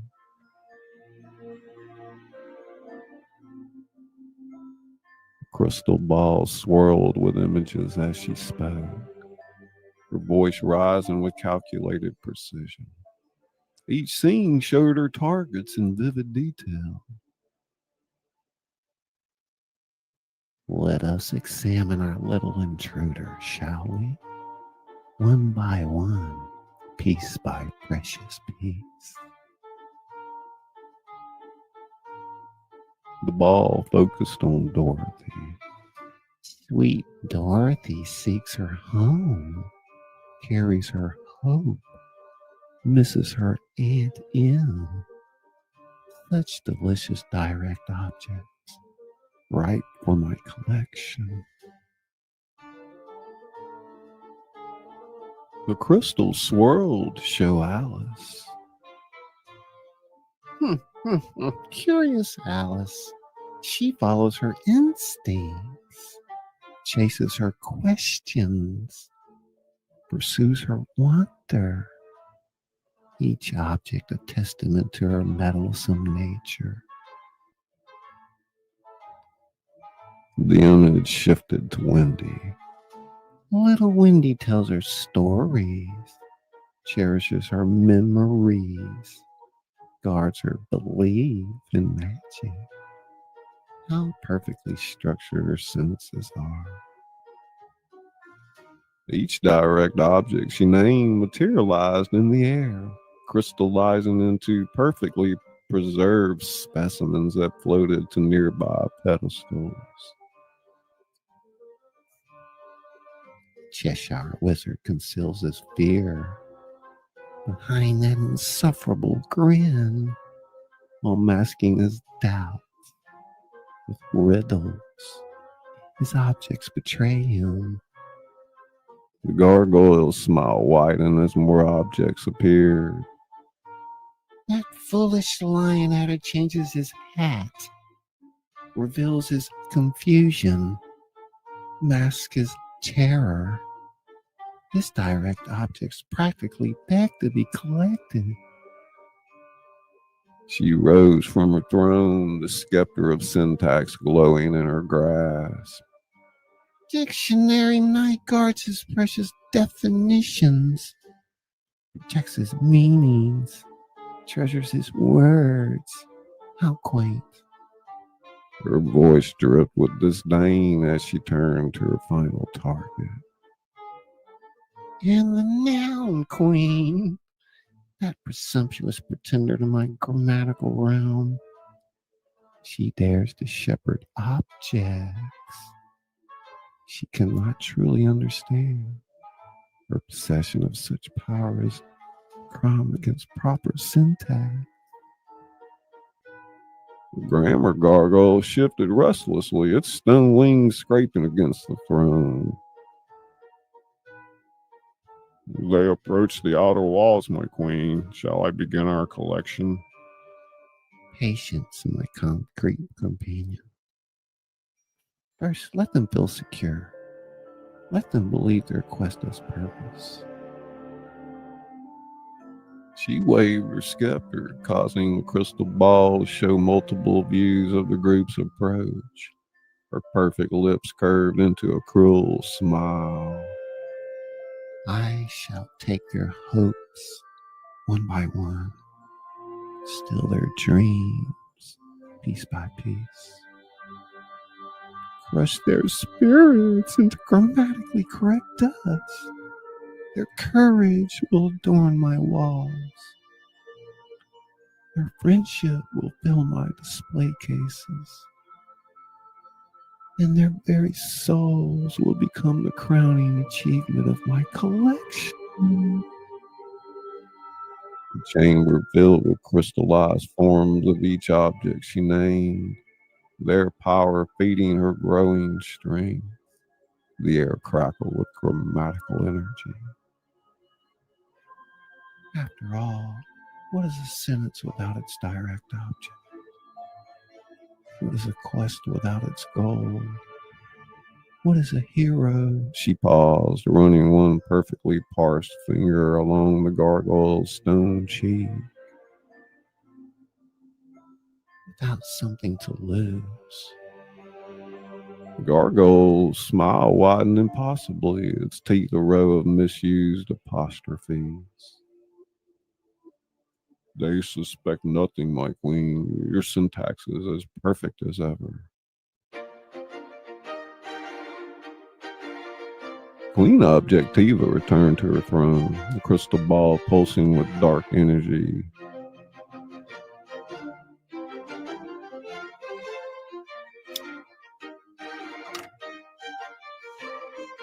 Of course it is. Every proper sentence requires its direct objects. And they, my malevolent modifier, are about to become the objects of my perfectly constructed revenge. Her laughter echoed through the castle's grammatically perfect halls. Each syllable a promise of precisely structured doom. In the crystal ball, Dorothy and her companions drew ever so close to their fate, unaware that they themselves were about to become the direct objects of a carefully crafted trap. Part 3.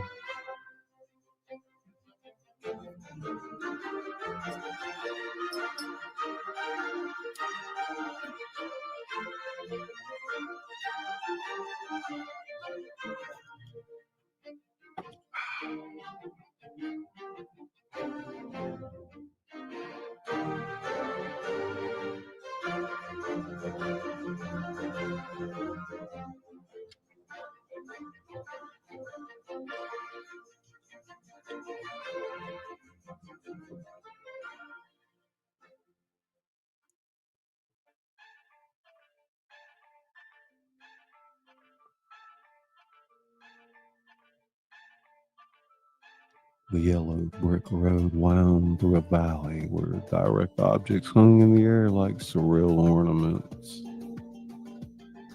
Glass slippers clinked against poison apples. Magic beans sprouted tiny beanstalks that faded into nothing. Golden eggs wobbled beside glowing lamps while enchanted mirrors reflected stories that never were.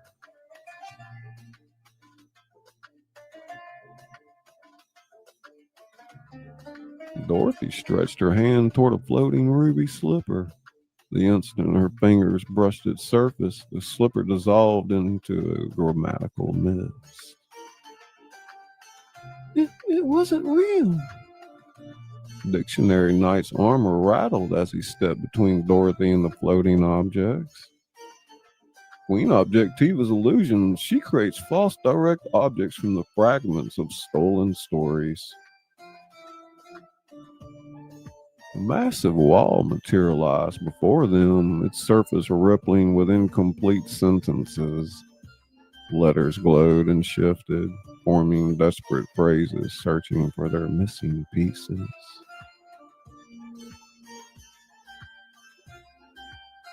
Alice is reading the flickering words. The wolf ate, the princess kissed, Jack climbed. Queen's dress of objects swirled anxiously. Grammatical barrier. Each sentence must be completed perfectly or As if demonstrating her point, bird flew into an incomplete sentence.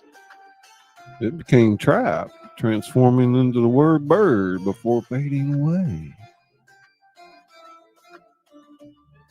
Lionhatter's hat spun and transformed into an enormous pencil. I say, quite the grammatical gauntlet we've got here. Shall we diagram our way through? The group worked together, carefully selecting objects to complete each sentence. With each success, the wall shifted, revealing new challenges. The wolf ate the grandmother, the princess kissed the frog, and Jack climbed the beanstalk. Hey, Daisy. But as they completed more sentences, the remaining objects began to blur and merge. The glass slipper became a poison bean. A magic lamp transformed into a broken mirror. Wendy's warning cry pierced the air as the darkened sky darkened above them. Larry, hey, Larry. everyone take cover. A storm of corrupted objects rained down, mirrors that reflected nothing, clocks that told impossible times, roses that bloomed with thorns of pure grammar. Each object burst into syntax dust upon impact, leaving the small craters in the yellow brick road.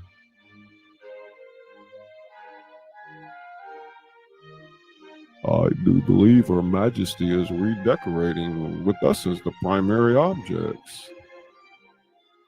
They pressed forward through the storm, dodging grammatical debris, only to screech to a halt at the edge of a vast chasm.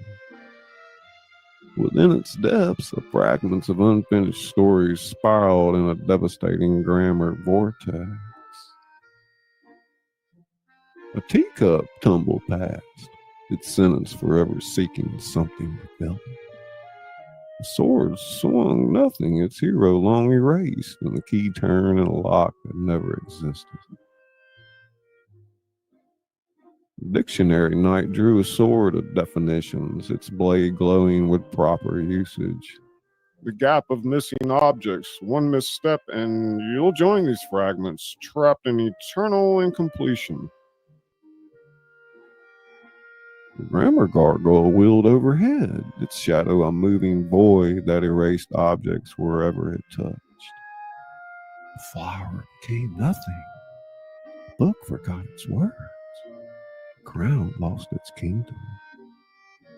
And Dorothy squared her shoulders, her patchwork dress rippling with remembered stories. The castle's right there. We have to find a way across. Queen Objectiva's laughter rolled across the valley like perfectly punctuated thunder.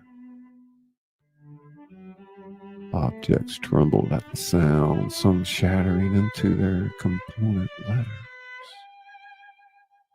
Do you admire my collection, little heroes? Come and let me add you to it.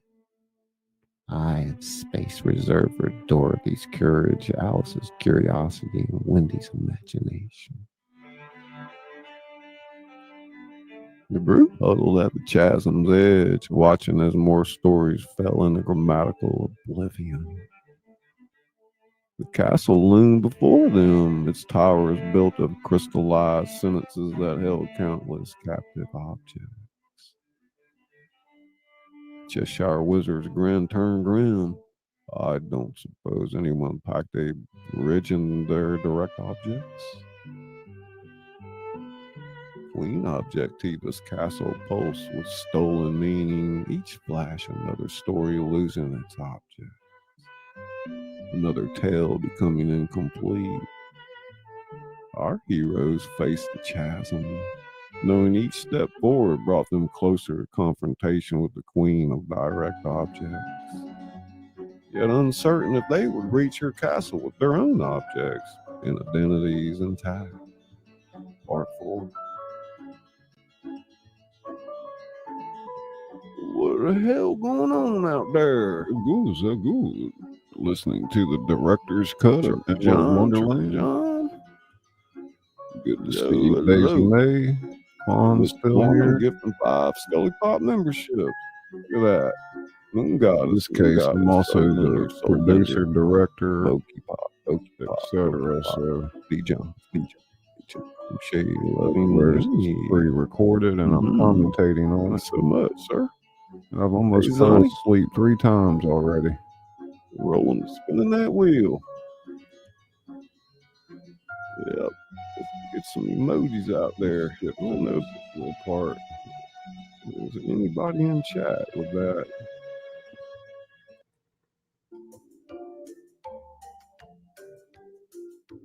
There you go. J Scully Books at email.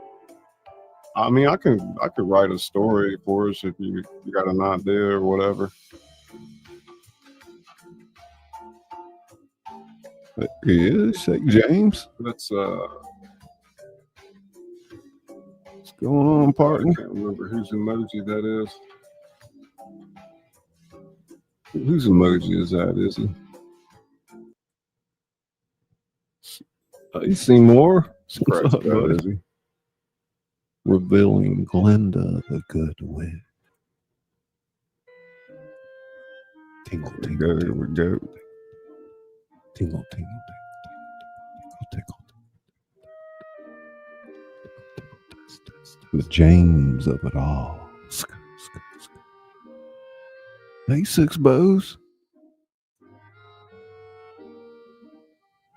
Pop author reads to you As our heroes Author ponder the uncrossable chasm, the air began to shimmer with familiar pink light. A bubble descended from the chromatically corrupted sky, growing larger until it burst in a shower of sparkles, revealing Glenda the Good Witch. Glenda, my dear friends. Glenda smiled warmly. I see you've discovered Queen Objectiva's dominion. The grammar gargoyle shrieked at her arrival, wheeling away towards the castle. Objects around them stabilized in her presence, no longer fading or transforming. Dictionary Knight bowed deeply. The Witch of Direct Clarity herself. Now, Queen, we had heard tales of one who could be stabilized direct objects, but never dreamed. Linda raised her wand, creating a path of solid grammatical constructions across the chasm. Queen Objectiva's power comes not from what she has, but from what she takes. She collects direct objects because she cannot create her own. What do you mean? Glinda waved her wand, conjuring an image of Queen Objectiva's crown. Look closely at her crown. Each object trapped within it belongs to another story. She has no story of her own, and thus no true direct objects to command. Cheshire Wizard's grin widened with understanding. Ah, a queen with no kingdom, collecting the kingdom of others. Precisely. To defeat her, you must offer her something she's never had. Her own direct objects. Her own story to complete. We have our story. Linda nodded, her smile knowing. But remember, every object you give her must be true. False objects will only strengthen her collection of stolen things. Thunder rumbled from the castle as Queen Objectiva sensed their plotting. The grammar gargoyle circled back, its shadow growing larger, and Glinda beginning to fade. I must go. She cannot know I was here. But remember, the strongest direct objects come from the truest stories. Dorothy, Wait! How will we know what objects to give her? Glinda's voice echoed as she disappeared in a shower of pink sparkle. Within your own stories, dear ones. The answer lies in what you had to find for yourself. The path she created remained a bridge of solid grammar across the chasm. Our heroes exchanged determined looks, new understanding dawning in their eyes. The Lion-Hatter's hat transformed into a quill. Well then, shall we write Her Majesty a proper story? They stepped on Glenna's path, each step more confident than the last. Behind them, objects no longer faded, but seemed to glow with renewed purpose. Before them, Queen Objectiva's castle loomed, its collection of stolen objects awaiting the one thing it had never possessed. Story of its own, Part 5.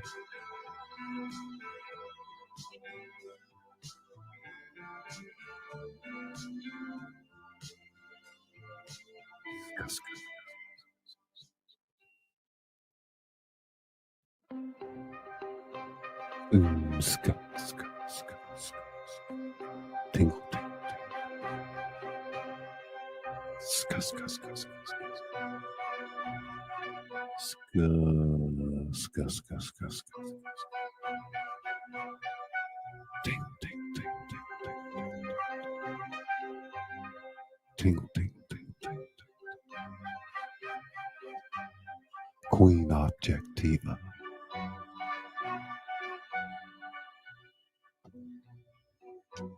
Paced her grammatically perfect throne room. Crystal ball of conjugation clouded and useless. Direct objects crashed around her in a storm of fury. Books slammed against the walls. Crowns clattered to the floor, and swords clanged against shields.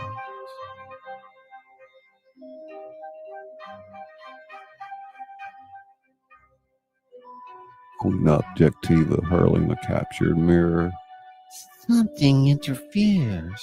Some force blocks my sight. The grammar gargoyle cowered in the corner, its stone wings pulled tight. My queen, I sensed a presence but could not see.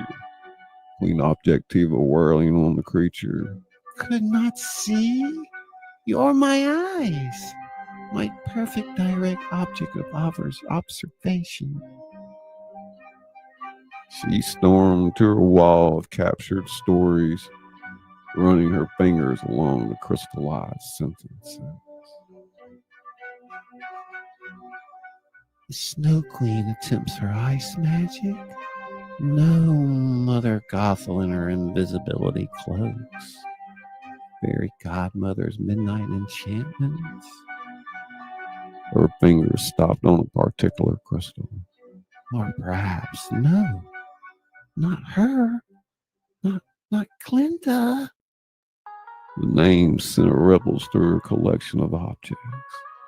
The queen's perfectly structured face contorted with rage.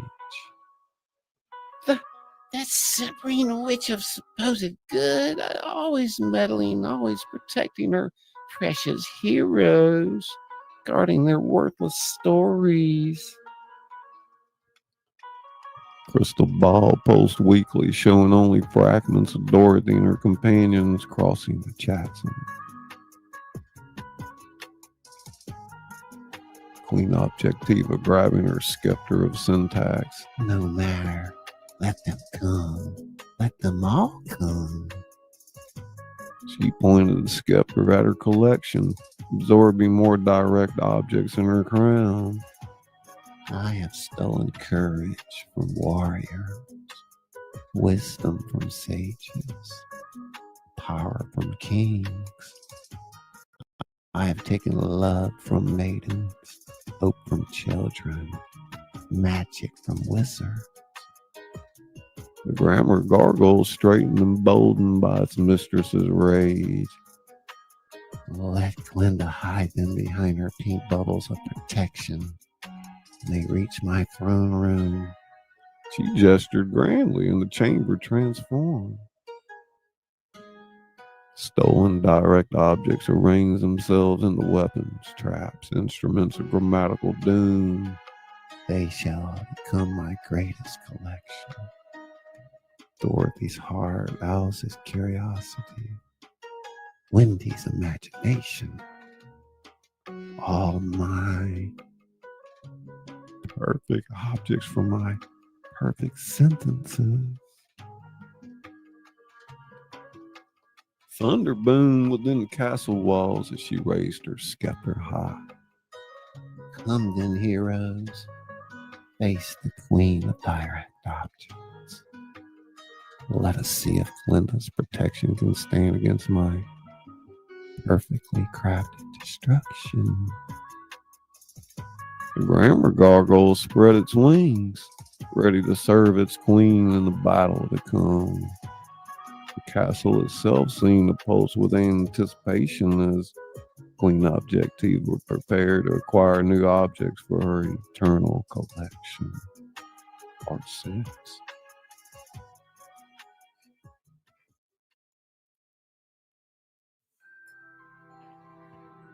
Well, hello, Miss Misty Free Spirit. How are you? Look at those crazy cars, man. That was with Zokara was, yeah, I remember. 6 bows, 6 bows, 6 bows, 6 bows. Blue tongue skinks. I don't know if I know what those are. James Scott. Daisy May. Got the favor.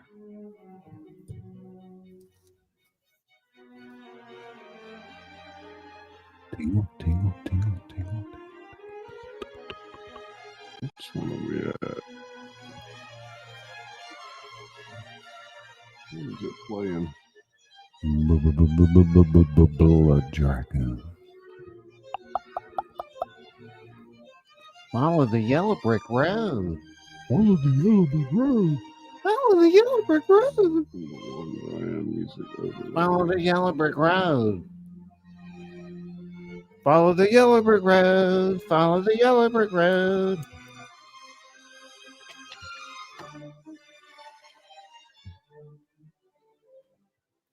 We're just on that one.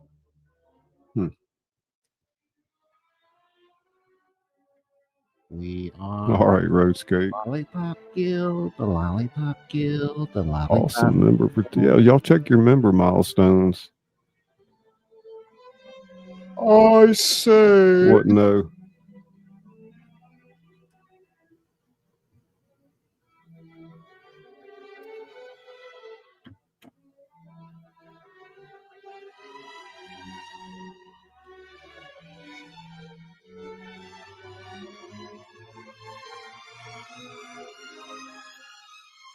Yeah, we added Debbie in there. Sk, sk, sk, sk. Ding, ding, ding, ding, ding, ding.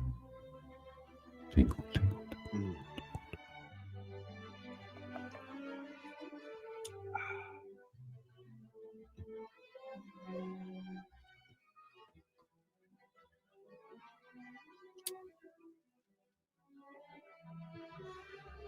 Let's see here. Let's go back to the overlay that Izzy just made.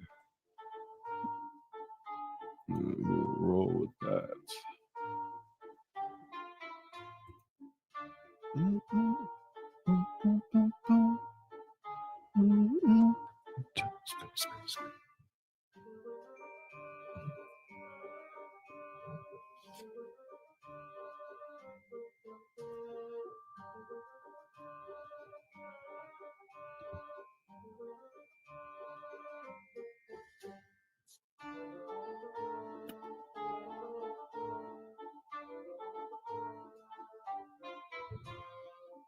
The great doors of Queen Objectiva's throne room burst open.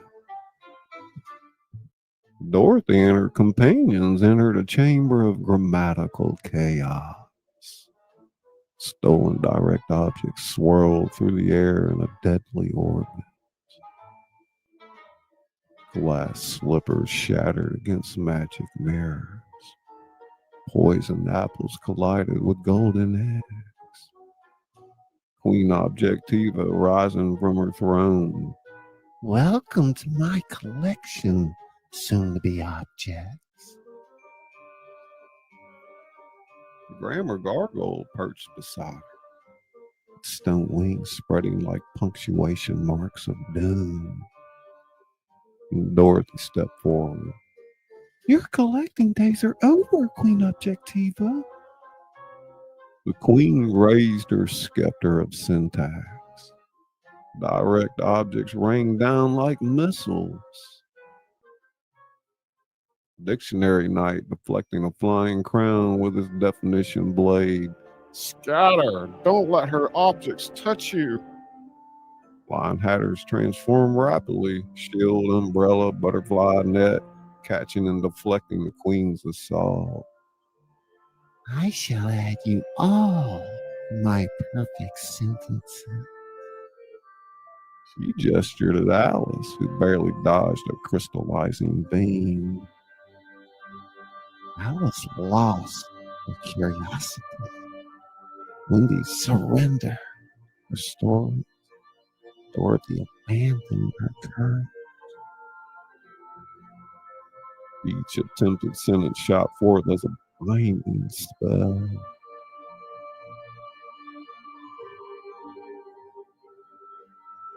The Cheshire Wizard's grin appeared throughout the room, disorienting the queen. Tell me, your majesty, what objects belong truly to you? Queen Objectiva faltered. Wendy, understanding dawning. She has none. Everything here belongs to other stories. The queen's crown flickered as its stolen objects resonated with this truth. Dorothy stepped forward, Glinda's words echoing in her mind. Well, listen to your own story, Queen Objectiva. Alice Once there was a queen who sought meaning, and Wendy, who collected objects because she had none of her own. Queen's attacks weakened, her scepter trembling. Dictionary Knight and Noun Queen join hands, their combined power flowing into the telling. She discovered friendship. Hey, She Paul learned Dog. compassion. How do? She found her own story. With each true object given to her tale, Queen Objectiva's stolen collection began to fade. The objects returned to their original stories, flying off like startled birds. Queen Objectiva clutching her head. No, my collection, my perfect sentences. The grammar gargoyle crumbled to dust as her power over stolen objects weakened. Dorothy approached the trembling queen, offering her hand. Your story isn't about what you take from others. It's about what you create yourself.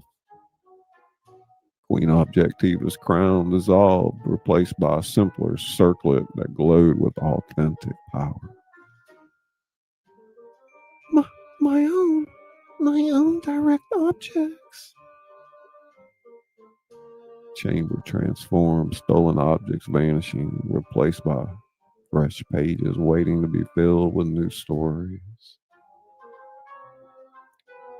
Queen Objectiva smiling genuinely for the first time. I understand now. Every story needs its objects, but they must be earned, not stolen. The castle's walls became transparent, then faded entirely. Our heroes found themselves back on the yellow brick road, morning sun warming their faces. Dictionary night.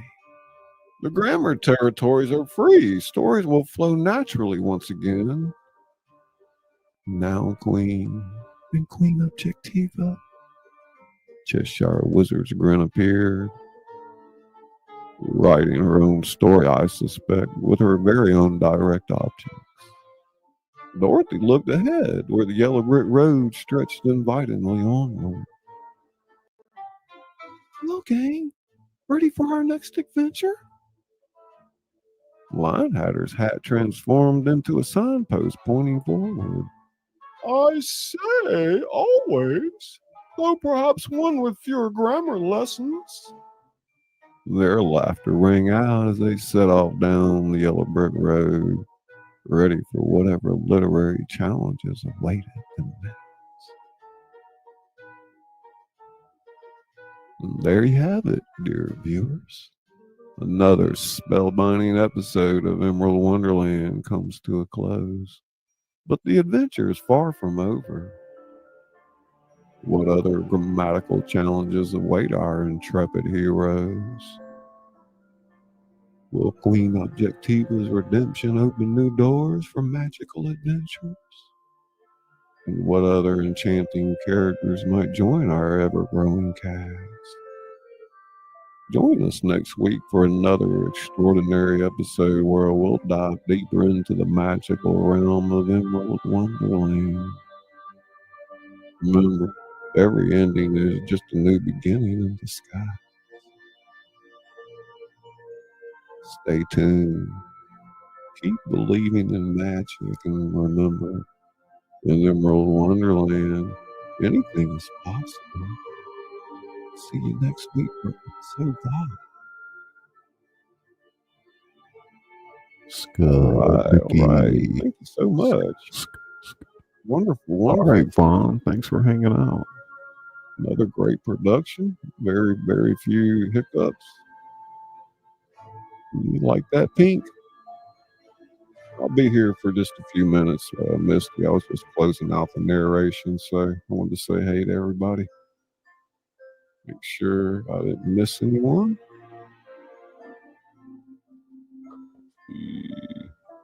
Checking everything twice. Thank you so much, Mr. Gorman. Yeah, let's do everybody your best out there. Let me see what you got. Looks something like that. Come on, everybody. Emojis and scuds. Let's do it.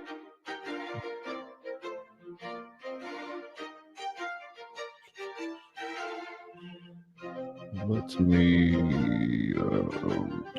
Hey, Vegas. There she is. Oh, I saw you in material. Sneaking in back there. What you doing? Sorry, Vegas Paranormal. Moderator.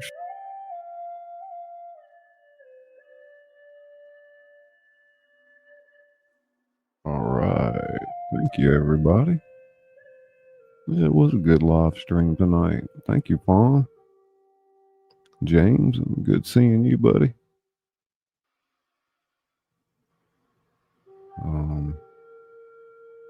Vicky and Lori, wonderful to see you.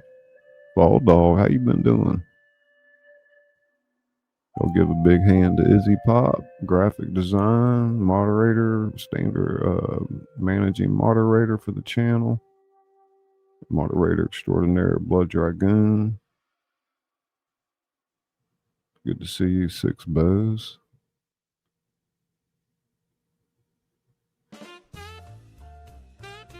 Yeah. some of that Izzy jazz. Is he still out there? Izzy Pop. Some of that Izzy jazz.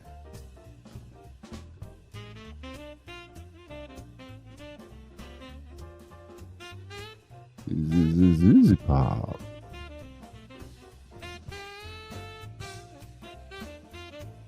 Yeah, some beautiful imagery there.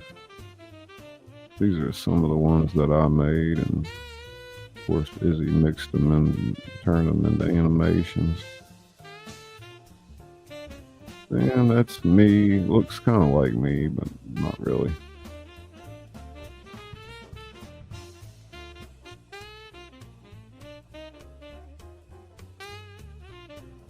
And there's my Cash App. If y'all want to send something over that way, you're more than welcome. Several ways to support the channel. Your time being the most important.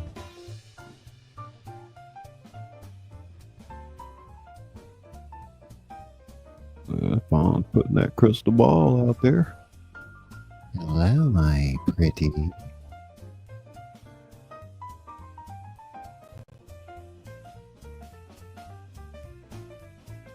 Yeah, we'll do maybe part 4, 1, 2, 3, 5, and 6 next time. I need to get to writing. I haven't written in a few weeks. Just having to take care of the business end lately. Haven't been doing a whole lot of creating. Just, I guess you can say I've been doing a few things, but we did go live last night and the night before as well, trying to log in those hours and stuff before the month ends. About an hour from now, we'll go fresh into December and see how it goes. I have plenty of Christmas productions that I can replay, holiday type theater things that we did. A lot of y'all out there tonight have played in some of my theater shows, so. And there's my email if you need to reach out for business inquiries or submissions, anything of that nature. If you need some graphic design work done, let me know. Well, Izzy and I'll set that up for you.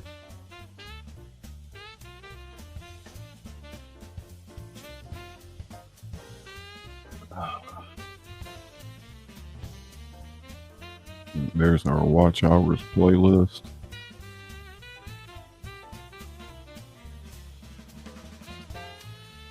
I don't know, I keep saying I need to go through those short videos and all that stuff in my hard drive. It's like 1,000 short videos that we made. It's crazy.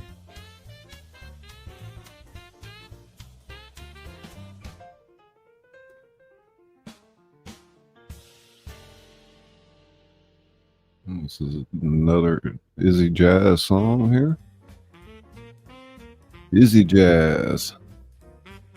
It's a new genre called Izzy Jazz.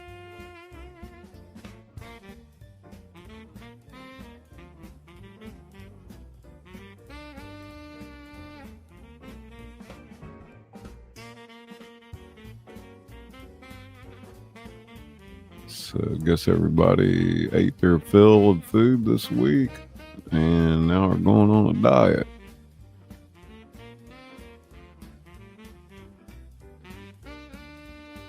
I definitely live vicariously through some people when it comes to food. I have such a limited diet at the moment. Trying to rebuild my gut biome. So as a rule of thumb, if you can get 30 different plant varieties in your body a week, you'll have a pretty diverse gut biome. You know, only about 3% of people get the true necessary fiber every day. You know, I think it's something like at least 30 grams for a man and 24 for a woman, I think. Diets are in January. That's true, huh? It's ass backwards for me. I'm always on a diet. Try to eat as much as you can and gain as much weight as you can.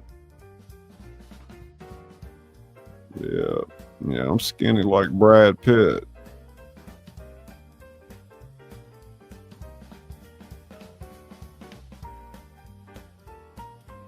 Yep.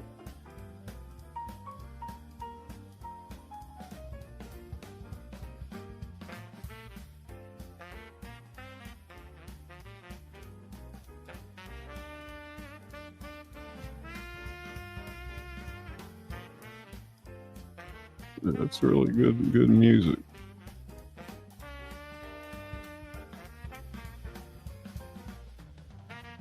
We'll play that one you made last night here in a second. I want to hear that one again.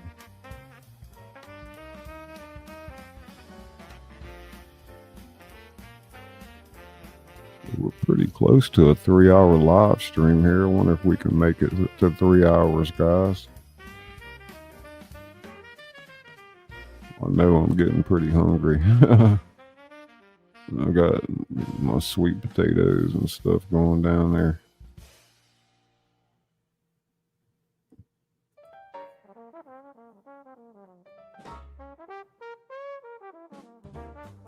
My trumpet player. Or is that a trombone? It might be a trombone.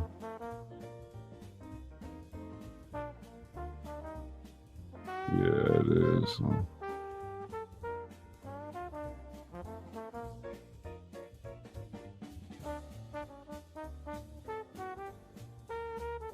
Trombone, that's an interesting instrument.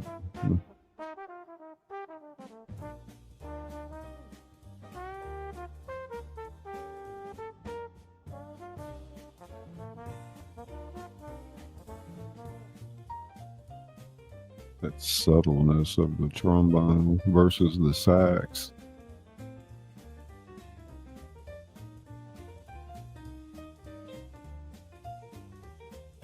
I don't know. None of y'all gonna talk. I don't know if we're gonna make it to 3 hours.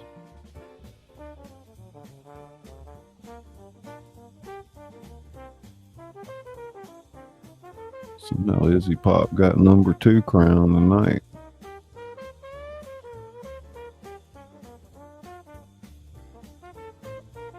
Who got the #1 crown?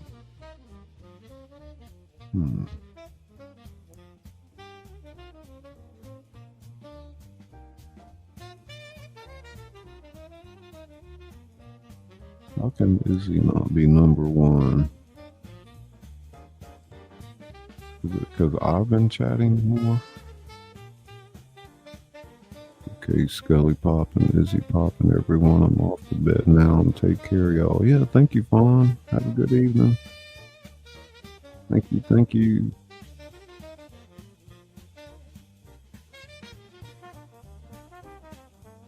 Wrap it up here soon. Get off here, get something to eat.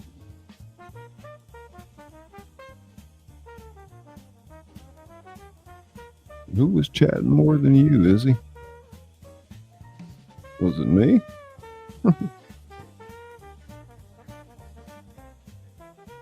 Isn't there somewhere you can look at that? Look at it. No, I can look at it there.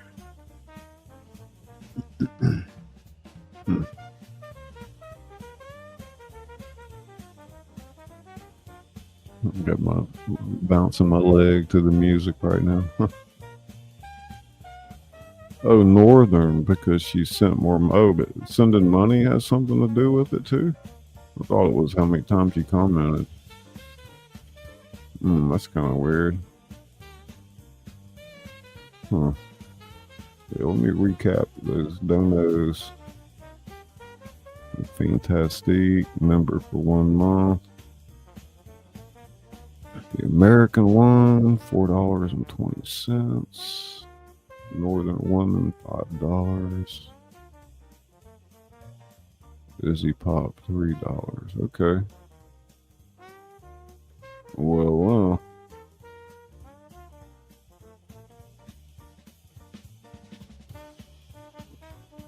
we'll leave you up there because we like you so much.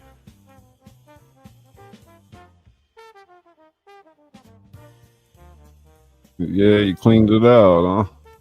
And I got $1.75 left on my Cash App. I'm like, can't even get a $1.99 sticker. Well, I guess tomorrow is the first.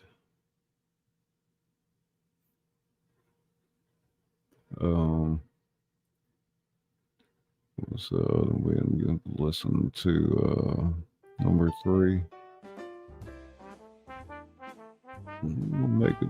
We got less than 8 minutes when we get to 3 hours. I'm trying to find that. Let me take these other ones off. Well, I'm trying to find that dang song, man. What I did with it.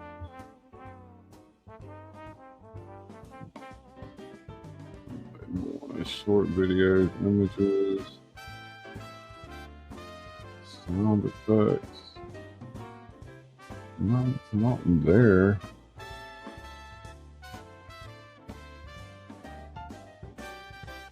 Not there. Not there either.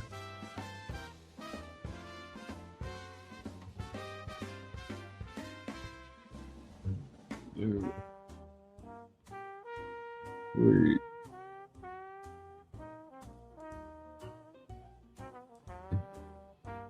Wow, it would be an Emma Wonderland.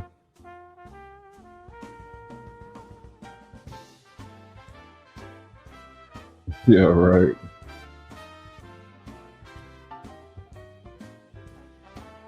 Short videos.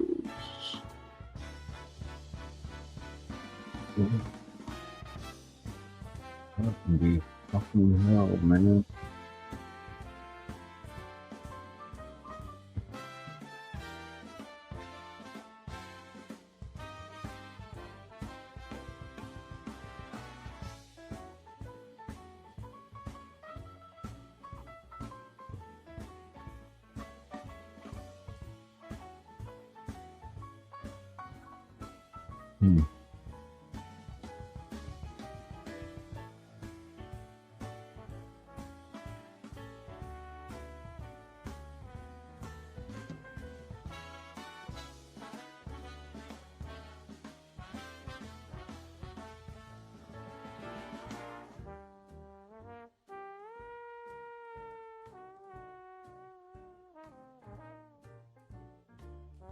Must be in this folder. Oops.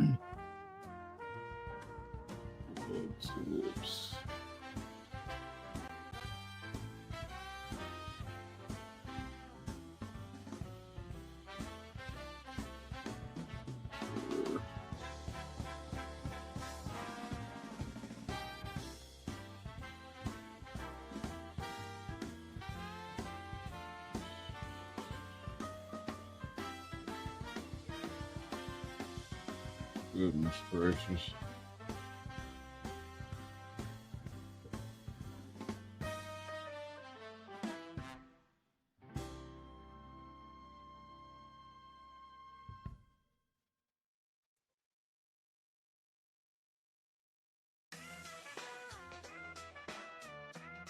Yeah, we got less than 5 minutes.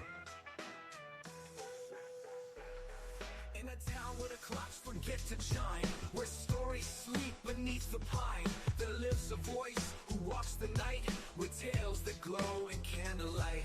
They call him Scully, soft and wise, with velvet robes and moonlit eyes. He reads the world back into shape and opens doors we can't escape. Channel trailer, man. Unbelievable. A lantern of sparks, bringing tales to the hearts that roam. In the whispering trees, in the hum of the breeze, he turns every dream to home. When the silence grows near, you know he is here. The keeper of pages, the light in the dark. ScullyPop, the voice in the dark. portal wide. He called the midnight guild inside. The books all breathed, the stories flew, as every chapter wrote what's true. But silence came, a storm so cold, a faceless thief with balloons of old. He sought the tale that none could tell, the lost story that broke the spell. With every view, a candle glowed, the words returned, the legend flowed, as Scully read with all his soul, a voice that made the silence whole. Brother, he's the voice in the dark, a lantern of sparks, bringing tales to the hearts that roam. In the whispering trees, in the hum of the breeze, he turns every dream to home. When the silence grows near, you know he is here, the keeper of pages, the light in the dark.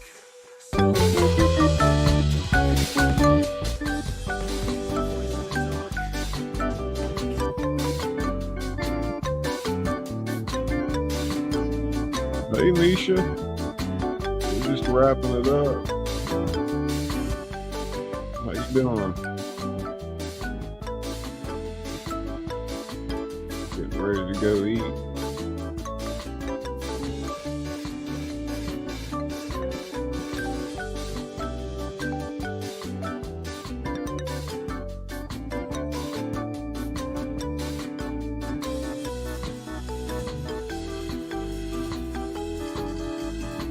Oh, I'm so hungry.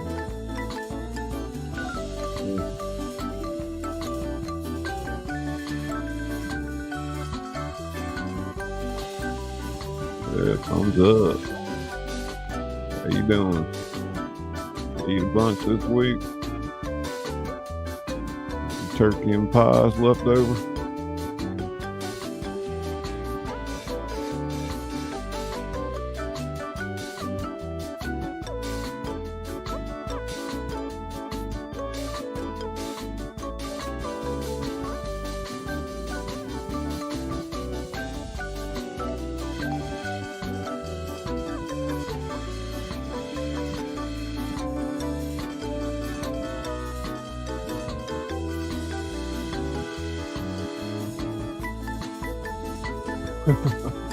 I'm pretty bad on my, yeah, right. Got Christmas still there. Some chocolate pies, pecan pies, and everything else.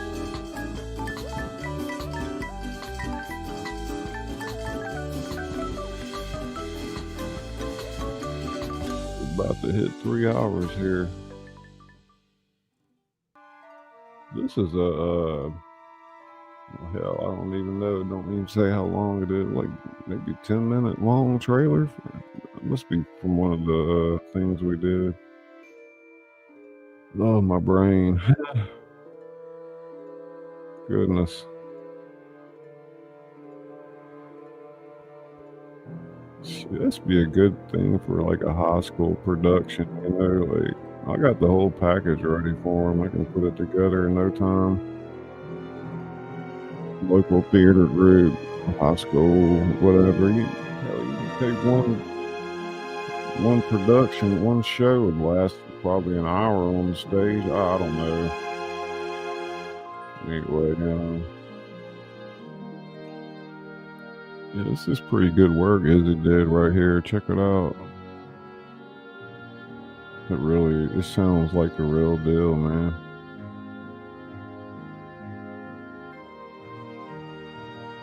It'd be fun. I haven't heard back from my friend. What was that about?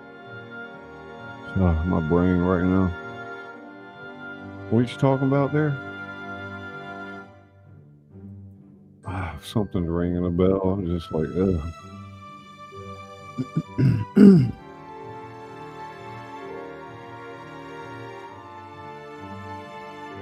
This might have been some of the when Izzy started getting really good at graphic design. Oh, okay. Oh, yeah? Huh. I got so many episodes. I need to package those up a little bit differently. So, you know, some of them may be a little bit too much for high school, but most of them not. I mean, I don't know. Let them be the judge, but have a solid list on a pitch deck of each episode. I got all this in a well, I guess you could call it a brain in my computer, but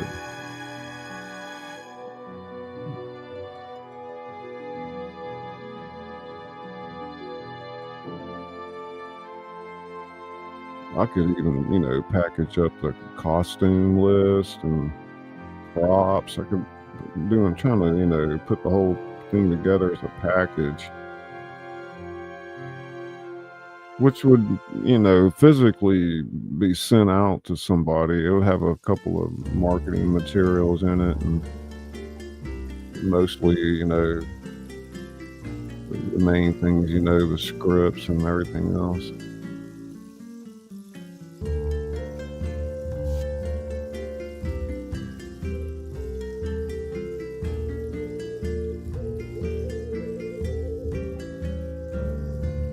I mean, I want to be able to automate that. Like, say, whatever they pick, I just shoot it in, and it shoots out exactly what I need out of my Claude Anthropic engine that I created specifically for Emma Wonderland.